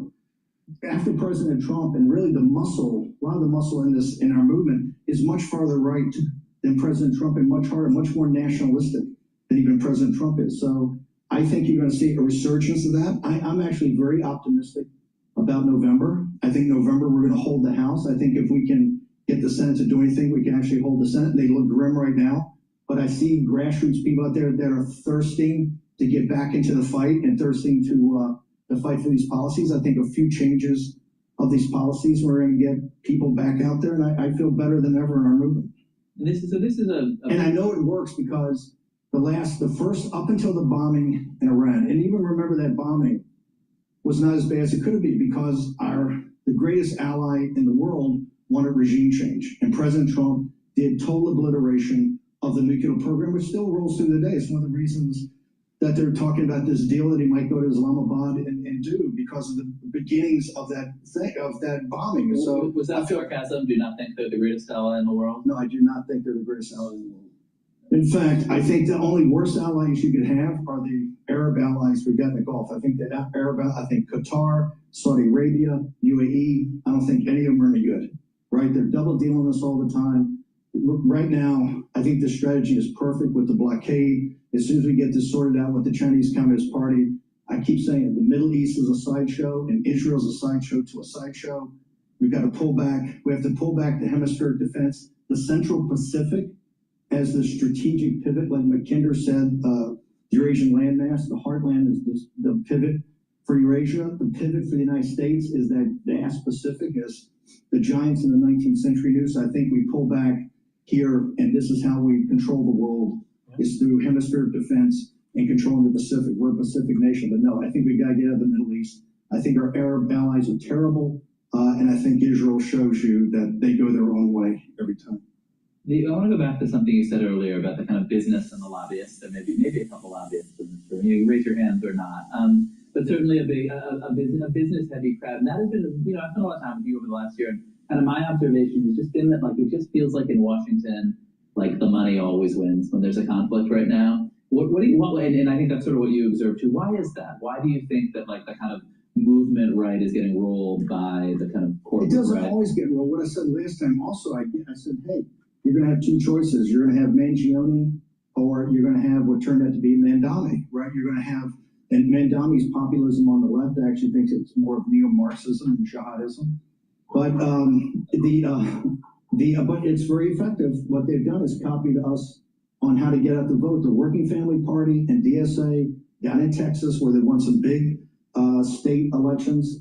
These people are just like us. They get out and get low propensity voters. You should not discount them. They're very, very tough. But when we say the money wins, what I tell the money, you're only digging yourselves into a deeper hole. Because right now we're heading to, I think, crisis after crisis. And you see this in this country with the information state, particularly what's happening with AI. If you look at young people, young men of, Hispanic, Black, white right now, they're getting more and more, either some to the left, but a lot to the right. These people are much more nationalistic, and we're going to get to what I say, if you don't address this now with policies that can work for working class people, you're going to go for, because our movement right now is more populist than nationalist. It's going to get to be more nationalist. And after that, you're going to become ultra-nationalist. And when I say ultra-nationalist, that means foreign capital out, foreigners out. It's going to be tough. So we've got to solve these problems today. And I think when you said this a year ago, like you got a choice between Steve Bannon and Luigi Mangione, I think people were kind of like pretty freaked out. They didn't know which one to choose, right? I think people in Washington right now are much less worried that that's going to be the choice, and I wonder. And you say you think Republicans are gonna take the House. That's a very if you bet on that on Cal Shear politics. You said look at John Cornyn. John Cornyn spent $80 million to $100 million, the same old playbook to destroy Ken Paxton. We went down to Texas with Bert Fillers and Glenn Beck in January. We had a proposition on the ballot. We put a proposition on to galvanize people. That was to prohibit Sharia law in the state of Texas. Also to have, that's funny. Is that funny? Okay, fine. You're going to see how funny it is. We're prohibiting Sharia law in Texas, and we're going to shut down a lot of this nonsense that's going on. The next thing we're going to shut down is H-1B visas. People in the United States, citizens of this country, are not prepared to have this. You may think it's funny. Folks in Texas don't think it's funny. Folks in South Carolina don't think it's funny. And this is that seething anger right below the surface. Because the global elites, you sit there and mock these people like they don't count, like African Americans don't count, working class Hispanics don't count, working class whites don't count. That is the backbone of this country.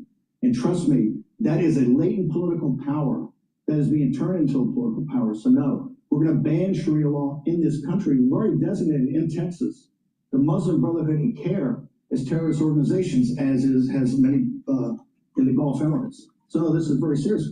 We got 2 million votes on that proposition and galvanized the Paxton team to actually now lead, I think, Cornyn by 8% with no money. Cornyn spent $80 to $100 million.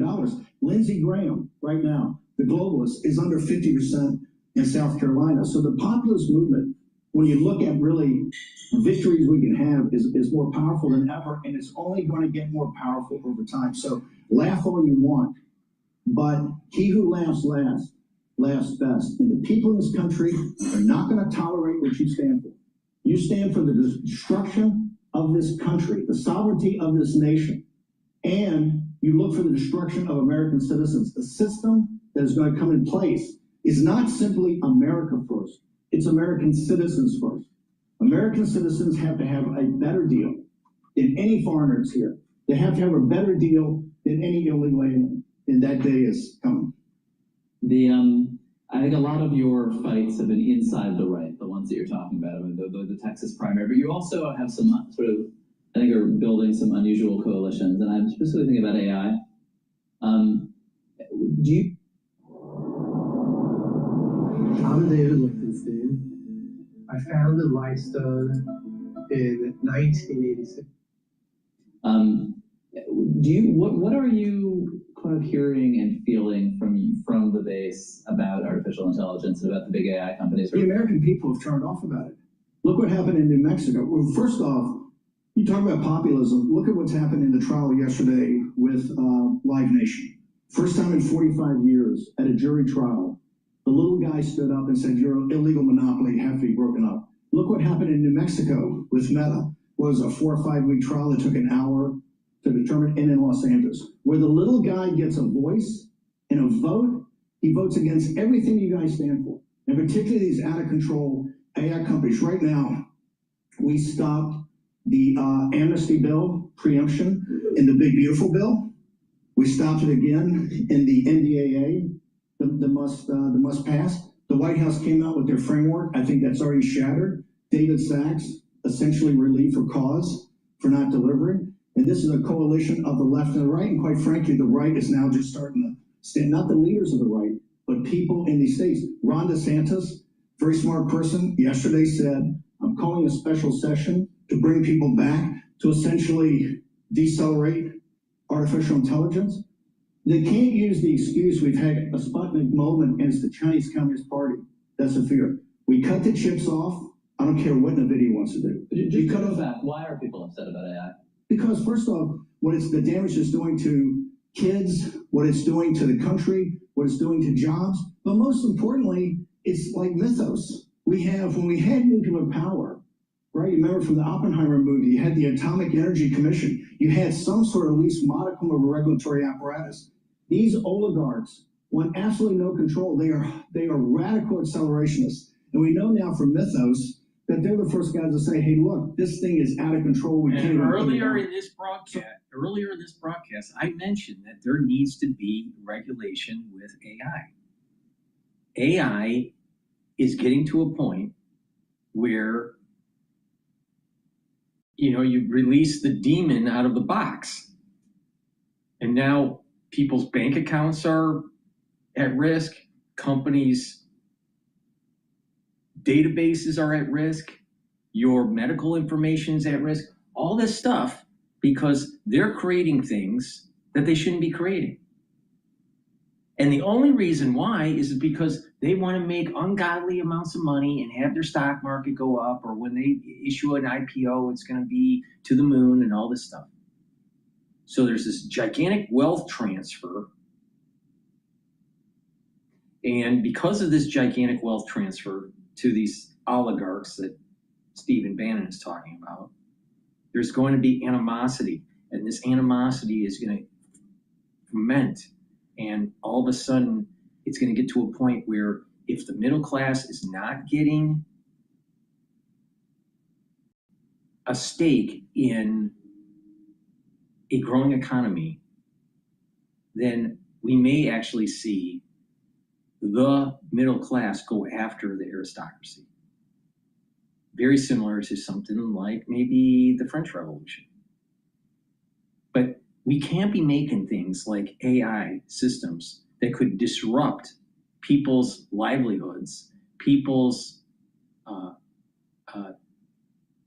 banking systems and the financial industry and the medical industry, and cause all this havoc and truncate jobs and not think that there's going to be some sort of backlash. We need to regulate this now. Now, AI needs to be regulated.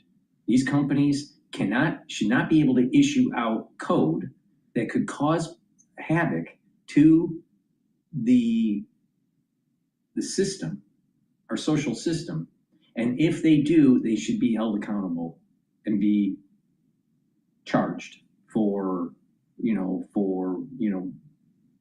cyber crimes and all this stuff. Right? They're opening up the door for cyber crimes. They're opening up the door for people to lose their livelihood. There needs to be means to regulate them, to prevent it. And if they release a code that causes systemic risk within the society, they should be able to be sued.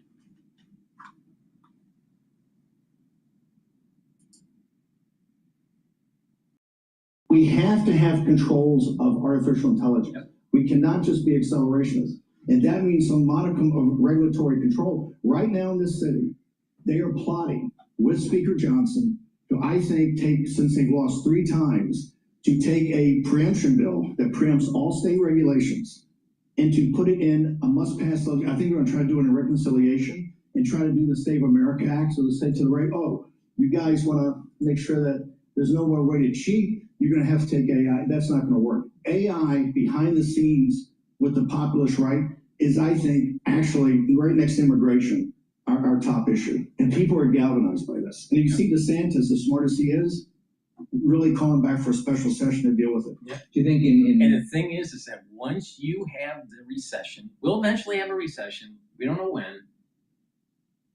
I'm actually going to be reading a book by Dr. Goodspeed, who I have met. And he just released a book about why recessions happen, all right? And what's interesting about his research is that they can't be predicted, that it actually is a random event, okay? Which is an interesting perspective, right? Now, some economists would think otherwise. Now, he is a historian dealing with economies. So he's more like Neil Ferguson, but I'll give you my take on his book when I read it, but I did see a lecture that he spoke about recessions in the economy and all this. But once the recession hits, whenever it does, the unemployment is going to be structural, not cyclical, meaning that people aren't going to be called back to work so looking for work will take longer, and to be re-employed is going to take longer. When that happens, what Stephen Bannon is predicting is going to take place. It's going to be on fire. What he's talking about will be on fire, and there'll be so much backlash on tech bros and Wall Street investing in this crap. And the aggregate demand is going to shrink, that there's going to be heavy regulation on AI.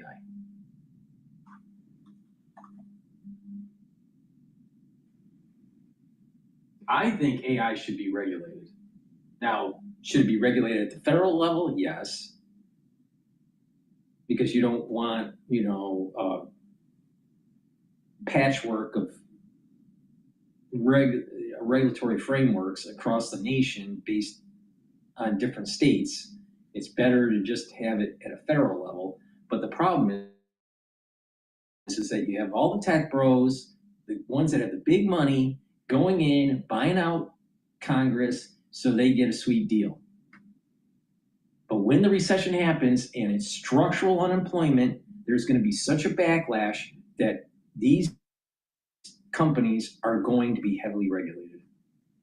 Because if it doesn't, there will be an uprising.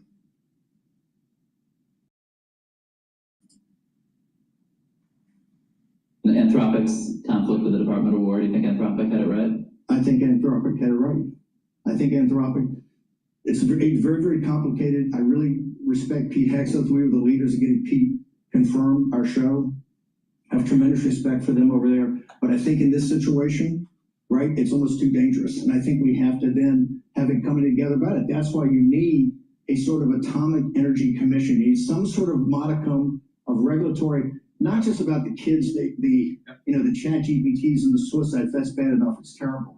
Not just about our copyright holders pay for that, but the central thing is what is happening in the weapons lab with AI. We have no earthly idea. Mythos Review just gets dropped on you. You have no earthly idea. The AI, the problem here is that there's an existential threat in terms of finding vulnerabilities of our key infrastructure, banking, energy sector. Hackers can use this stuff. Okay, so there's that problem. Then you also have the problem of AI being used in terms of weapon systems and weapon development, especially in biologics and in chemical warfare. Very low barriers of entry now. So it's becoming an existential threat. So it has to be regulated. It has to be. And I think Bannon isn't speaking in hyperbole. AI development can be as existential threat as nuclear energy.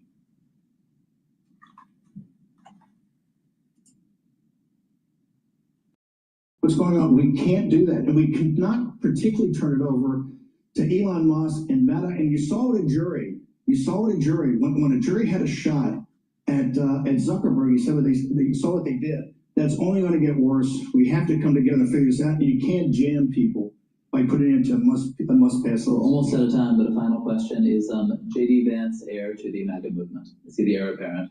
I don't think MAGA has President Trump. As you know, I'm a huge advocate of President Trump's third term. So right now, I think... You're not just saying that to mess with JD? No, not at all. I think you guys all paid your taxes here yesterday. Are there anyone in the room who would not vote for President Trump and what he's trying to do with this economy? President Trump is... I can't imagine, but we're out of time, so we'll have to pick that up. Thank you, Steve.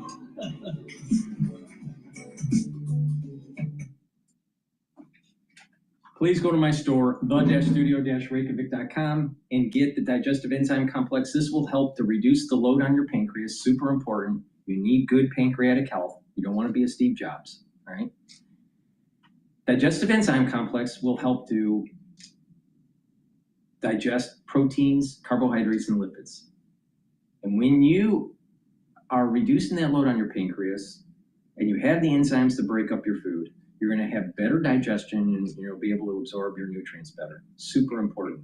So please go to my store and get the digestive enzyme complex.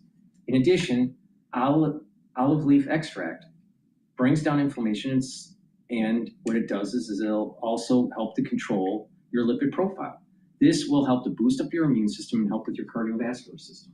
And I also have droplets and lozenges. You can get the lozenges in Orange Splash, Structural Nail Silver, and in Manuka Honey. Very high quality lozenges. I also have in stock the cherry flavor and the lemon, the honey and lemon drops. We're in the allergy season now. You need to take these. These will help to mitigate that sore throat, that allergy. It'll help to neutralize, and it'll help to improve your oral cavity. Super important. Have a few bags for your house or for work. You never know when you need it. Take them right away if you have that throat irritation. And these are perfect for the allergy season, cleaning in your home where there's a lot of dust, or the cold season. So please go to my store and get the lozenges and the drops. If you spend $100 or more, you will get a free gift. So make sure you use discount 5. Now what we're going to do is we're going to go to Cash Jordan because we need to know what's going on in New York. New York's mayor just launched his wealth tax. I said I was going to tax the rich. Well, today, we're taxing the rich. I'm thrilled to announce we secured a pied-à-terre tax, the first in New York's history. Wow. This is an annual fee on luxury properties worth more than $5 million, whose owners do not live full-time in the city. Like for this penthouse, which hedge fund CEO Ken Griffin bought for $238 million.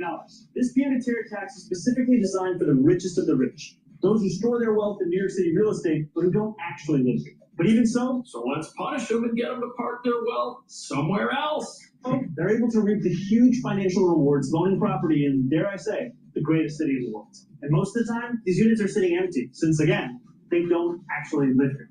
This is a fundamentally unfair system that hurts working But they paid for it.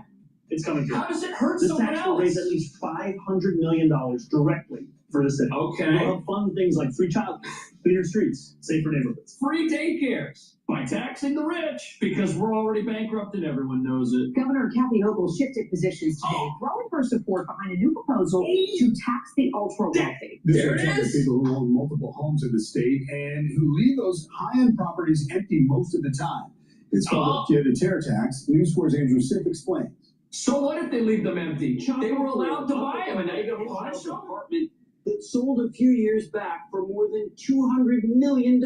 That's a sick place, man. According to elected officials, Guy's filthy is rich. hardly ever here. I believe Our it. skyline, but those people are not part of our city. So today, Governor Kathy Hochul proposed a new way to get money from homeowners who don't live here. I am Imagine being able to build anything just by thinking about it. Meet Base 44, a complete AI creation platform.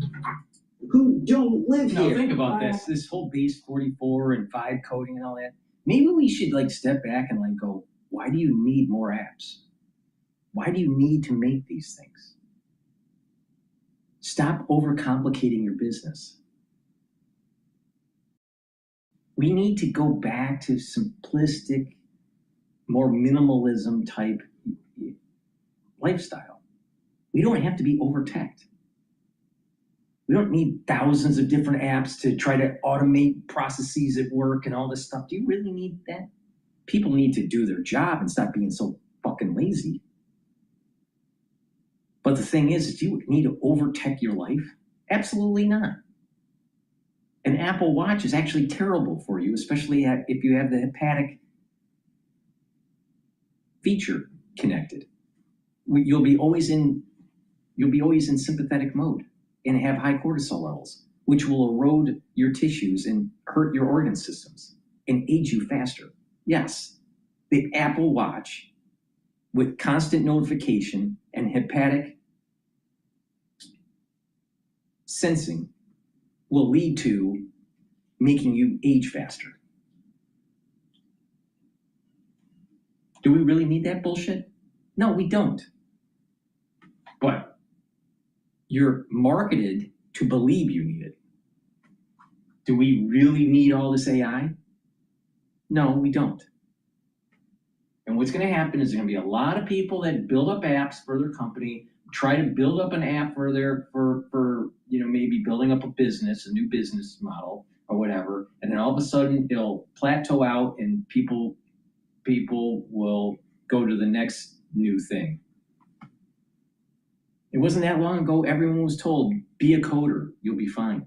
And then it wasn't that long ago that people said, be a data analyst and you'll be fine. And then now they're saying, be a prompter and work with AI to build these scripts and apps. In 2 years, 3 years, people will move on to another thing. But the problem is that big companies like OpenAI, Anthropic, Palantir, they're creating things that can cause systemic risk, that can affect the banking industry, that can affect the medical industry, it can affect our energy sector. And these systems can be used for nefarious purposes like making weapons. So, is our life really better with AI? Not so much, especially when there's structural unemployment that's coming around the corner after the next recession.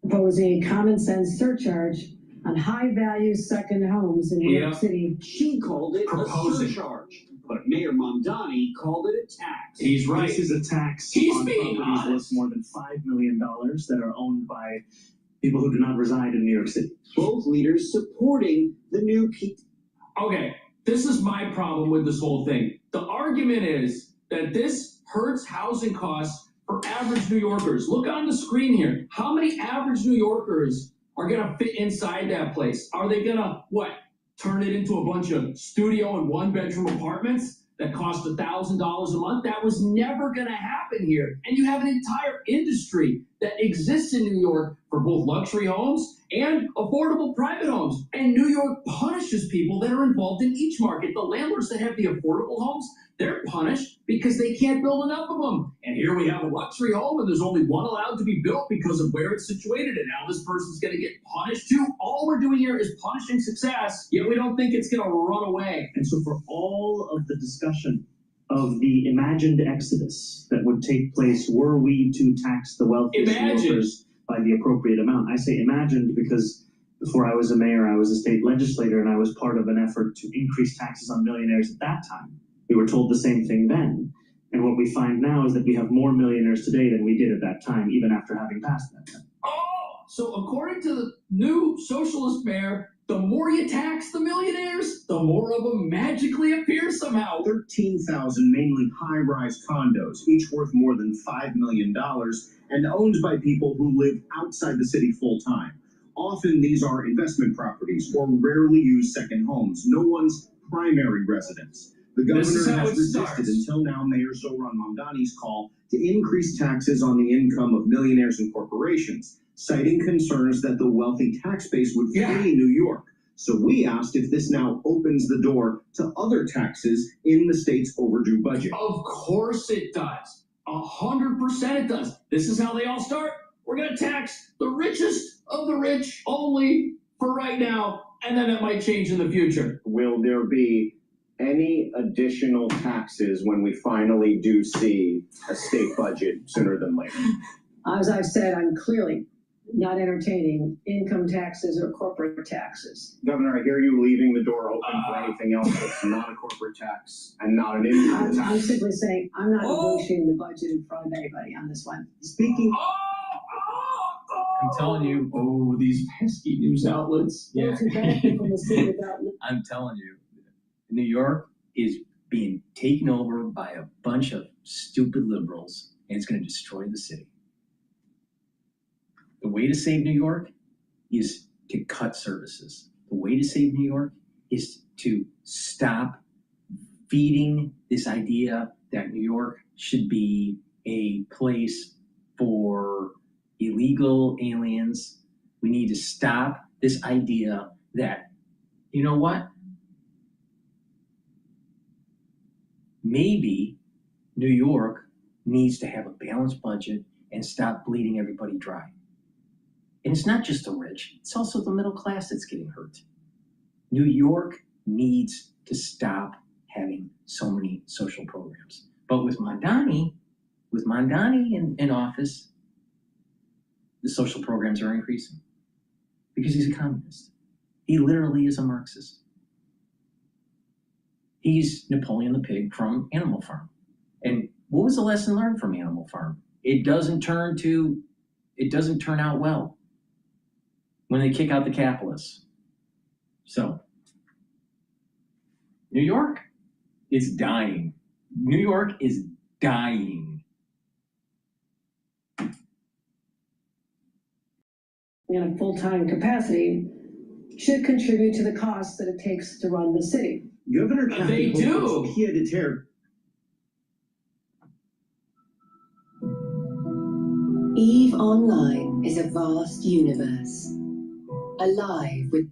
Governor They do. Pied-à-terre tax will target the city's. The idea that they don't pay anything to run the city, they pay nothing. It's not just billionaires, by the way. Everyday people here are paying so much to run the city, and it doesn't run. On a tax day panel in front of a banner that said "Tax the Rich," Mayor Mamdani cheered the pied-à-terre tax and talked about his continued push for taxes on the wealthy. Yeah. What we are talking about is a recognition of the inequality that has permeated politics through the 5 boroughs of our city, through our country, through the world. Still, the tax on vacation built on investment inequality. is only expected to raise $500 million against at least a $5 billion city budget. Right, so it doesn't do Governor anything. Kathy Hochul says she'll continue to do what she can to help the city, but at the end of the day, It is the responsibility of the mayor and the city council to find more savings. But they're not doing As that. for how this is playing politically, the presumptive Republican nominee gunning for Governor Hochul's job this November, that'd be NASA County Executive Bruce Blakeman,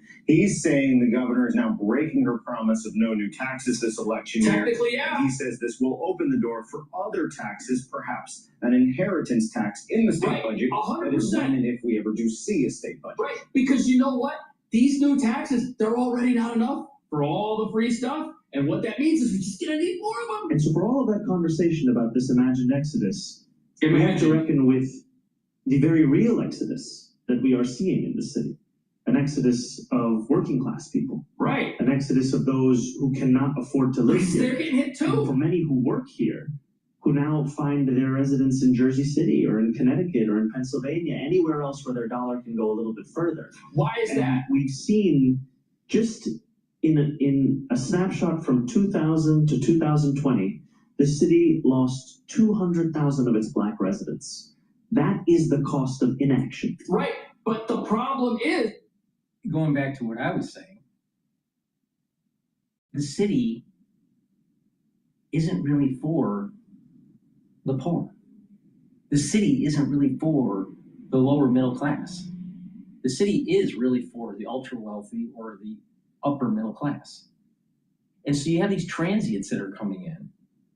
They're just out of college, and they, you know, if they can get a decent, you know, entry-level job, maybe work, get experience, work up the ladder, that's great. But most of them, they can't. They don't like the cramped space. They don't like the high cost of living. The stress is extremely higher, and they're transient. They stay here for maybe 2 years, 3 years, and they leave. The city doesn't want them. The city aborts them out. So, you know, the reality of the situation is New York's not for everybody.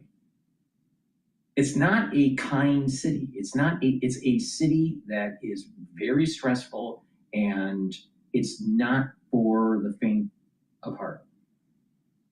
Now, the city is becoming more and more expensive, and people are going to need to move out if they can't afford it. It's that simple. It's the same thing that's happening in Paris. Same thing that's happening in London. A lot of people can't live in London because it's too expensive. And here's the magic advice. Your life is actually better in suburbia, not in New York City, especially with the decline that's taking place since de Blasio. Please go to my store, the-studio-reykjavik.com. Get the structural nano silver toothpaste. This will help to improve your oral hygiene. It'll help to neutralize, whiten your teeth, freshen your breath, help with your gum line, reduce inflammation at the gum line. And with good oral hygiene, you will be able to improve your cardiovascular health. Poor oral hygiene leads to poor vascular health and also valvular health. All right? So it's really important to use a very high quality toothpaste. And this toothpaste has the structural nanosilver, has no fluoride, so you're going to be able to neutralize and improve your oral cavity. Super important. And another great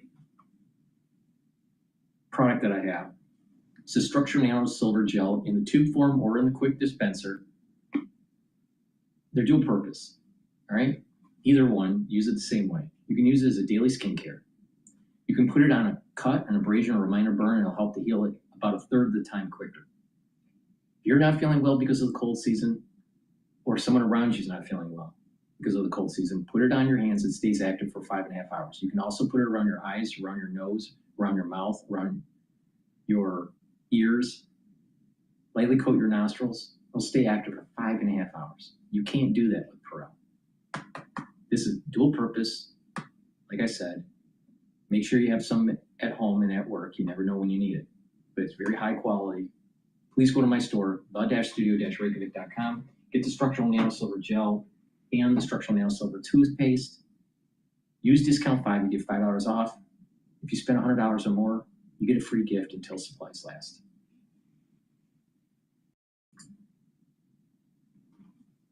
As we've seen, the proposals to fix this situation are just new taxes on the very people the mayor says are leaving because it's unaffordable here. And why is it that a dollar goes further in another state? Why aren't we answering that question? Well, New York City has its own tax. So if you live in New York City, you pay federal income tax, you pay state tax, and then you pay city tax. So there's a whole tax that doesn't even exist here. Plus the state tax is already higher here than it is in New Jersey. So leaving means your dollar goes a lot further and the rents are $5,000 a pop. Both leaders supporting the new pied-à-terre tax. That's the French term for foot on the ground that typically means a place you own but don't live. Yeah. It's not a new concept. 13,000 homes in New York City. This is how it starts. Valued at $5 million and above. Apartments that are not owner-occupied. Yeah, that'll all change. But Hochul's Republican opponent in this year's governor's race said the new And it'll tax... start with the 5 million not occupied second or third properties. And then all of a sudden they'll go down to 1 million or 750,000 and start charging people that are renting them out. Watch. This is a downward spiral. will backfire. They're gonna take their money someplace else. Right. And that means some carpenter's not gonna get a job, some plumber's not gonna get a job. The restaurants in the neighborhood are gonna lose business. Hochul says the extra revenue is needed to help the city close a $5 billion budget gap. Which they refuse to stop spending money in, right? So you got this massive budget with a massive gap. You can either tax your residents to fill that hole, or you can just spend less money on stuff that doesn't matter, on free services for folks that in some cases are in America without permission. Like, why are we doing that? You could save a lot of money if you just said, hey, New York City services are only for people that are in America legally. Right there, you'd probably save $5 billion, but we don't want to do that. We don't even want to think about that. And then there's all the other stuff we waste money on, all the other initiatives and things that go nowhere, like the free grocery stores that we're going to pay $30 million for a free grocery store. One of them is going to cost $30 million, let alone the other four that haven't even been imagined yet. And some New Yorkers seem to That's the sound of an American oil company hard at work. Want to be a part of it? Listen up. Hello, my name is Adam Ferrari, and I'm the CEO of Phoenix Energy. And some New Yorkers seem to embrace the idea of out-of-town owners paying more. I think they should pay taxes to the city of New They York. do. They're using our services. They do. Police department, fire, and walking on our sidewalks. Why shouldn't they pay? Okay, so they already pay. It's not like they're paying nothing right now. These people are already getting hit harder than anybody else. And you got to remember, it starts at the top and then it trickles down to the rest of us. That's why we have an income tax in this country that now affects everybody. At first it was only supposed to affect the very rich. And now we all pay it, don't we? Tax day, baby. Pay your bill because millions on welfare depend on it. We got fraud to pay for, money going to other countries that give us absolutely nothing in return. Oh, and don't forget the $40 million a week that we're still giving to the Taliban as of today. Yeah. The good news is it's less bad this year than it was over the last 4 years. Unless you live in New York. Thanks to promises made, promises kept, through the working families tax cuts, the president has delivered the record refunds to the American people. Yeah, it's better. The average refund this filing season is over $3,400. Yeah. Sounds great. And yes, Trump's big, beautiful bill stole less money from us in taxes because, again, taxation says theft. But don't ever celebrate a tax refund, folks. I would rather under withhold all year and pay at the end of the year, because if you get a tax refund, it's because you gave the government an interest-free loan all year. And this is probably the first time I've ever heard the government say this or understand it, that you and I know how to spend our money better than the government. Right. President Trump and Republicans in Congress have always believed that the American people know how to spend their money better than the government does. Thank you, Caroline. New The concept. best part about this is the government steals more money from you by forcing you to do the work for them. And the average American actually spends 13 hours and almost $300 to file their taxes. I mean, think about what a... And listen, this is federal taxes that he's talking about, yes. But in New York, in New York City, the fact that you've got highest taxes in the entire country certainly doesn't help people live affordably. And the idea that we're going to come in with a whole bunch of affordability initiatives and increase the one thing that hurts all of us, and it's not just on the millionaires. We've tried raising the property taxes. Residents have been upset about that. Every single thing being done in New York to make it more affordable is going to do the exact opposite. And look, living costs here are about to go way up. Watch. It's crazy. Wednesday, thousands of the city's door persons, porters, supers, and handy persons rallied along Park Avenue from 79th Street to several blocks north. They voted for the option to strike come the morning of April 21st if the new contract isn't agreed upon by the time the old one expires April 20th. We've sat at the table 4 times, and we have 5 days until this expiration. We do not have one single agreement on anything of contention. They refuse to move on even the most essential parts of this contract. Let's demonstrate what it is when working people come together and fight for what it is that they deserve. By paying higher taxes so that everyone can have access to free things handed out by the government. You see, that's the whole problem here. That's why we're going broke, and we don't want to admit it. That's why every single tax proposal that we've ever gotten has started out as, oh, it's just for the rich people, which is what the mayor ran on, and then, oh, property owners are going to have to fill in the blanks if he doesn't get the wealth tax, which he still didn't get, by the way. Yes, this is a wealth tax on the second homes of wealthy people, but it's not what the mayor really wants. More than 34,000 members of the Service Employees International Union Local 32BJ say their wages, healthcare costs, and retirement benefits need to reflect the rising rates of inflation. The president of the Realty Advisory Board on Labor Relations declined an interview, but said in a statement the real estate industry is facing mounting pressures, including the likelihood of 0% rent increases on stabilized units for years to come. That's the problem. So the mayor wants to freeze rents in the city, and this is what they're talking about, 0% increases. So no more rent increases, yet everybody that's unionized and works at these buildings wants the frozen rent, and they want raises to go along with it. This is like the most ludicrous situation I've ever seen.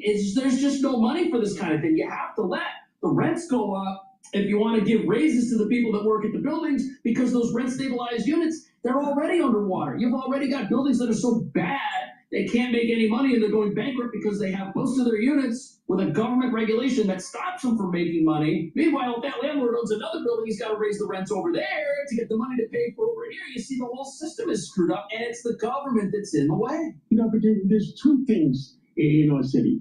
2% of the people, we said that before, pay 48% of the taxes in New York City, New York State. And if those people reach the oh crap level or whatever, that's what the president says, oh crap, so I can say that. What happens? They're gonna keep the exodus will keep going on. There is an exodus. We don't want the exodus to go on. Mandami says that this threat of rich people leaving, that is immaculate. That's his word. He basically said they're not gonna leave. Well, you want to know something? Maybe the billionaires won't leave, right? But the rich people will leave. That is the difference. The middle class that makes more than $500,000 a year, and there's a lot of them. And if the exodus continues, you know who gets penalized? New York City, New York State has 500,000 employees. If they leave, guess what? The 500,000 employees will have a problem. They'll start laying them off, and that's who gets penalized. And the pensions will have. This could bankrupt the city. And we want New York. There's two things that are not negotiable: the quality of life in New York. We want to be safe. We want to work. We're not safe, but we do. And we don't want to be any particular class. Should not be targeted. Right. Why are you targeting? Right. Why is somebody being punished for being in New York? Like, nobody should be punished for being in New York. The idea that if somebody's in New York and they do well, they should be punished is a stupid idea. Just like the idea that if somebody's in New York and they're not doing well, that nobody should take care of them. That's a stupid idea too. Why are we full of stupid ideas here? But think about it. The rich and the class that's got the money, and the rest, the socialists want it. They're going to take it. Well, guess what? I think it's wrong. Well, they might end up blowing up. And that's what the problem is. Cannot hope. Now, Mandami, he made I guess it was a surprising admission about the cost of what he sells in city-owned grocery stores. Watch this.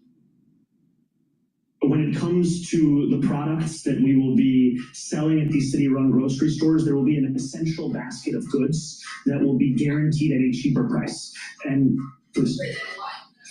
cheaper than what they're being sold at currently. I can't give you an exact example of the cost of a cucumber in our... Doesn't know the cost of a cucumber, but he wants to raise taxes on everybody because they don't pay enough. And here's the crazy thing, this idea that, oh, we're just going after the rich. I mean, the mayor has brought up $23 billion worth of new taxes in his first week on the job, which is absolutely crazy. This just came out.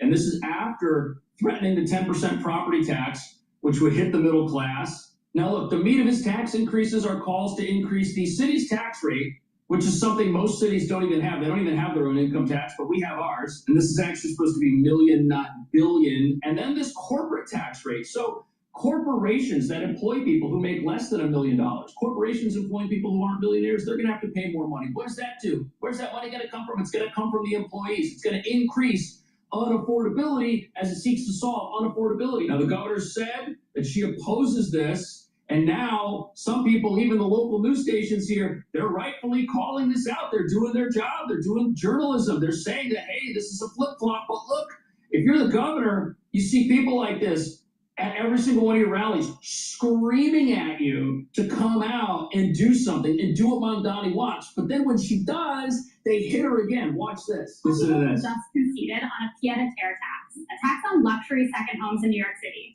like the ones behind me in 432 Park Avenue, where $25 million apartments sit empty. Not that long ago, she said she would never tax the rich. This shows that our movement has power. We can win more, and we have to, because millions of lives hang in the balance. Our city is facing a budget crisis to the tune of billions of dollars, and the pied-à-terre tax accounts for less than 1/10 of our city's budget deficit. Right. It's not enough. See, this is the local New York City Democrat Socialists. They're saying the government or the governor conceded, and this is breaking through. So they're pushing for more taxes, and this is Zoran Mamdani's political affiliation. He was very honest about that. He didn't try to hide it, but you got to understand, this is who's running New York right now. The governor, it looks like, isn't running New York, even though she's in charge, because this is who the voter base is. And if she wants to win re-election, how does she do that? If these people are angry. And I realize that a person who's got a penthouse worth $230 million can probably afford to pay extra money, but the point is they're going to get sick of affording everybody else's bills and all the free stuff the city wants, and they're going to take their money somewhere else. And you've got an entire real estate industry in this city that is built around these luxury properties and these penthouses where you can only have one at the very tippity top of a building anyways. And what's going to happen when those people leave? And when there aren't as many buyers for those properties, the values of those are going to tank. These buildings are going to be worth less. This has the potential to wipe out wealth in more ways than anybody is comfortable talking about. What do you think about that? I will see you in the next video. As the world turns in New York, please go to my store, the-studio-reykjavik.com, and get the omega-3. This will help with your cardiovascular health. It'll bring down inflammation, help you control your lipid profile. Very important. And Myotrol. Myotrol will help you to build muscle and maintain muscle. Once you turn about age 40, you can't build muscle and you start to lose muscle more rapidly. Myotrol will help to build muscle, maintain it. Why? Because it helps with the gene expression to build that muscle. When you get older, you methylate genes, and the gene expression either is non-existent or is radically diminished. That's part of the aging process. But if you follow my advice and you slow down that methylation, you're actually going to have genes that are expressed. Your epigenetics will be expressed like when you were younger. So Myotrol has polyphenols, flavonoids, and lignans. So it will help with the gene expression to build muscle. Do some resistance training, take the Myotrol, and you will build muscle and maintain muscle. Not only will you benefit by having denser bone and more musculature, but it will also help with brain function. Why? By building muscle, you're increasing your myokines, and myokines are neuroprotective. In addition, your concentrations of BDNF will increase, which is neuroprotective, and help with building up those neural connections. So for better brain function, you need to improve your musculature. But you get other benefits by having more musculature. You're improving your bone density. You can move around more. In addition, when you're improving your musculature, you're improving venous return flow, especially when you're improving your leg muscles. So you're helping with your cardiovascular health. When you improve your back muscles, you're improving your posture. You're going to have better lymphatic flow. So your immune system will be better because of better posture. And your venous return flow to your heart will improve compared to someone that's hunched over all the time. So you get a lot of benefits by building up muscle. So please go to my store, the-studio-reykjavik.com, and get the Myotrol. If you're an athlete, you'll benefit from Myotrol also by getting strength for your sport. I also have a probiotic in veggie cap form, which is in my hand. I also have a powdered version. With a good probiotic, you're improving your gut biome and allowing you to absorb your nutrients. You're also improving your immune system at the gut level and reducing allergies. A lot of people's allergies are due to poor gut health. In addition, you'll be able to sleep better. You'll get rid of that brain fog. And with better sleep, you're detoxifying your central nervous system and consolidating memory. Your brain function will improve with better gut biome. Your metabolism will improve also.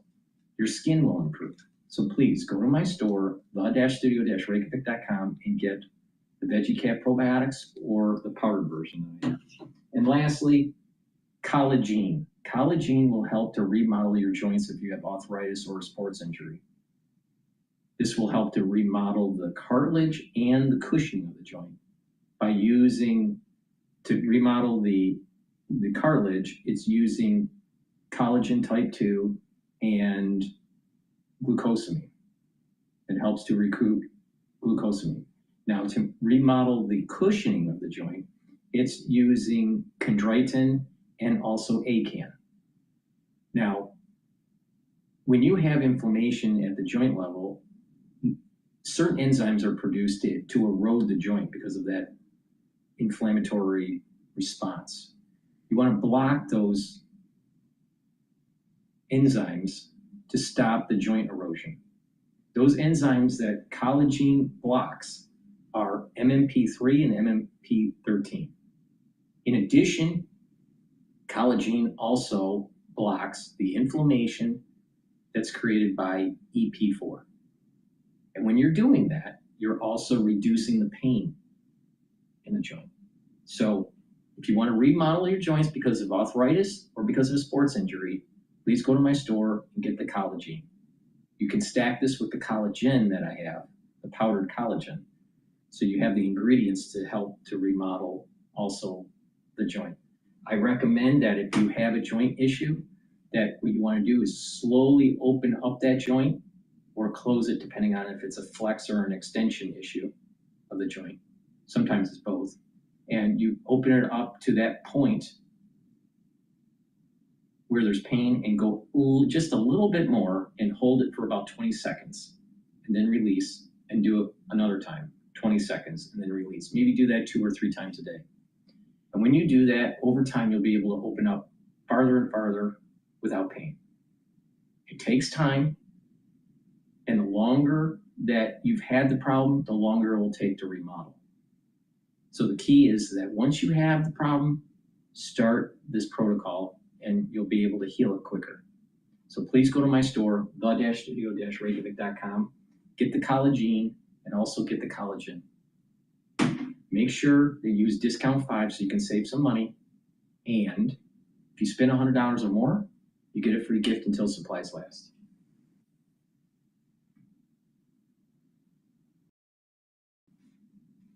All righty.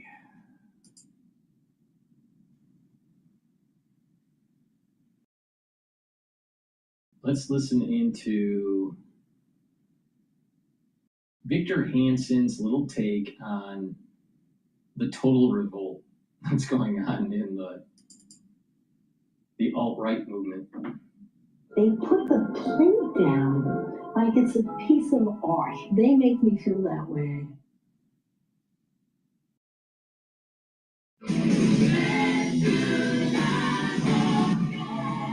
If you'd have told me 20 years ago that I would have done my Broadway debut.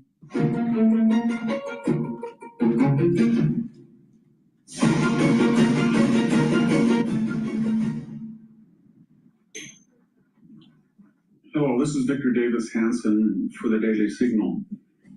The left is making quite a deal of attention to what they call the anti-MAGA right, that is, former staunch supporters of Donald Trump that have now parted ways with him.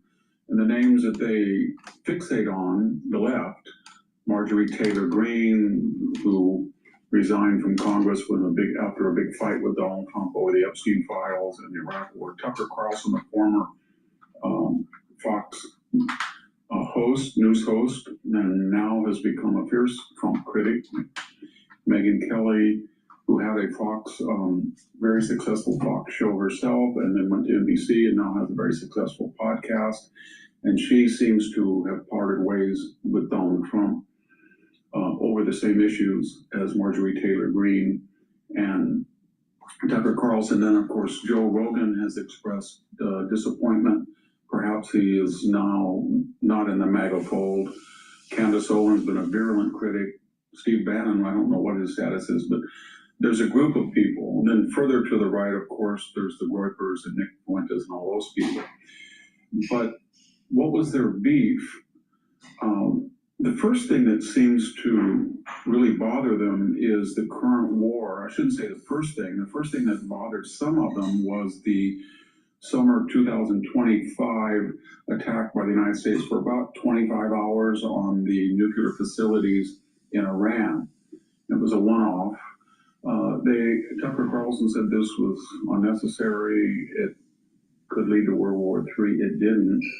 It did retard the progression of nuclear acquisition. Then new information came in that they had much more ballistic missiles than had been anticipated, and there may have been other areas where they had stored nuclear material. So then that reopened negotiations this year to remove those peacefully. They didn't work, and so then the United States began at the end of February bombing, and now we're in the 6th week, and they feel that that is a forever war and an endless war. But it's a very funny forever war, isn't it? I mean, if you look at it, there's been tragically 13 Americans killed, but it's not 4,000 or 5,000 as we've seen in Iraq and Afghanistan. 7,000 total, perhaps another 20,000 casualties. It's an air war, almost exclusively an air war, except for the rescue of the pilot. And it's completely asymmetrical. We have destroyed, as people have said, their Navy except for their patrol boats, which I think will be destroyed shortly if they try to interrupt traffic any further in the Strait. We've destroyed their Air Force. We've destroyed their missile defense. We've taken out the first and second tier of the Islamic Republican Guard Corps, the regular army, the theocrats, and even some of the politicians. So their command and control is in disarray, and we have suffered really no major downfall other than politics. The future of that war is entirely political. I mean, the United States is at liberty to do what they want, whatever the military feels is necessary to disarm Iran from acquiring nuclear weapons and to stop its ballistic missile potential. But it's a political question, just a question of what's the effect on the world economy, what's the effect on the American economy, and more importantly, how does that affect the midterms and the future of the Trump presidency? But people are conflating those and suggest that militarily it's a defeat. That's absurd. What else did this new group of critics, this new old group of critics, get angry about? Trump tweeted that if Iran had not met these conditions and were not going to negotiate, then he would destroy their civilization. It's pretty poorly worded. And they felt that this was beneath him, beneath the United States. They joined the left in saying that this was outrageous. The left took him literally, not figuratively. But I don't think anybody believed he meant all of the Iranian people. We know that because, of course, as I had said earlier, no president has avoided dual-use civilian targets as much as Trump. We didn't do it in World War II. We hit every civilian target we could, from power plants to highways to water facilities to oil production. In Germany and Japan, we did it again in Korea. We did it certainly in Vietnam. We took out all the bridges in the Danube in the '99 bombing under Clinton. And of course, we knocked out the power grid of Belgrade, 1.5 million people several times. We did the same thing in Libya. We denied we did it, but we hit civilian ships, we hit port facilities, we hit TV stations. Trump hasn't done that except for one bridge. So he didn't really, I mean, his record shows that he doesn't believe he wants to destroy the civilization. In fact, it's just the opposite. And I think his critics know that, or he wouldn't have said help is on the way. help is on the way. The whole subtext of this entire campaign is where regime change is not the primary agenda. He hopes that by weakening and humiliating this theocracy, then the people will rise up, and that's why he's selected targets that would allow them to rise up and not hurt the people. So was it an overstatement? Yes, but they should know better what he meant. Of course he did, because his deeds prove what he meant. So what's going on here? I think part of the problem is in the intimacy that some people on the right have cultivated and developed with Trump. In other words, if you're going to campaign with Trump, if you're going to be a regular visitor at Mar-a-Lago with Trump, if you're going to be an intimate of the family, and if you're going to work with him and you're a news person, then you feel, it's apparently that Steve Bannon felt that way. Maybe Tucker feels that way. Maybe Megan feels that way. Maybe Marjorie Taylor Greene felt that way. But if you feel that you have a special relationship, then you feel downcast or betrayed because you're not only your president, but your friend and associate that you'd help didn't quite agree with you. But it's always better to have some distance so you can be empirical. And if you're empirical, then the question is, what's the alternative to Donald Trump's MAGA agenda? Because if you look at the border, it's closed. If you look at illegal immigration, he has deported 500,000 criminals. Another million have self-deported. He's in the process of probably finishing another 500,000 deportees. We should have 2 million. We've never done that before. If you look at energy right now, the United States has never produced so much oil and gas, and we're right on the verge of a nuclear energy renaissance, and we're going in Alaska, we're going offshore, we're trying to get more oil and gas in California. For all practical purposes, at least for now, DEI is dead. No other president would have done that. This reverse racism or this tribal shamanism that has so plagued the nation, Donald Trump ended that. He has put the universities on notice that they cannot continually defy civil rights laws and Supreme Court decisions. No one did that before. As far as transgenderism, they're on the defensive now. The idea that biological men will dominate female sports and men with biological male characteristics will dress among women is over. So what I'm getting at is this. All of these critics agree with what Donald Trump has done on 80% of the issues, at least their record says they do. So why, on one particular issue in which you disagree, and it's very doubtful that you can categorize this a forever or endless war. It's much more in the flavor of the Venezuela, the Soleimani, the Baghdadi, the ISIS bombing. It is not anything near fighting house to house in Fallujah or going into hostile villages in Helmand province. We're not on the ground. We're not fighting on the jihadist turf. We're using our strength, air power, and a distance from to mitigate casualties and inflict greater damage on the theocracy. It's not a forever endless war, and they know that. So if you are apostates from the whole Trump agenda because of your disagreement about this one particular issue, and you feel that he betrayed you because you categorize it a forever or endless war, which he promised to avoid, then you're nullifying the entire agenda. And what is the alternative? A Kamala Harris agenda? I don't know. An Eric Swalwell agenda? A Gavin Newsom agenda? That's antithetical to everything these people have stood for and lobbied for and advanced for. And so if you sit out the midterms, or you figuratively or in your advocacy, if you sit out or you oppose Trump, de facto, whether you know it or not, you're favoring the alternate agenda. And that agenda is something that, at least in your recent positions, that you have adamantly opposed. Thank you very much. This is Victor Davis Hanson for the Daily Signal. All right, that's the end of my broadcast. Thank you for listening. Please go to my website and help support the work that I do by purchasing the great products that I offer. If you pay attention and stack them accordingly, you will slow down the aging process and boost up that immune system and help your other bodily systems. Thank you for listening and have a nice day.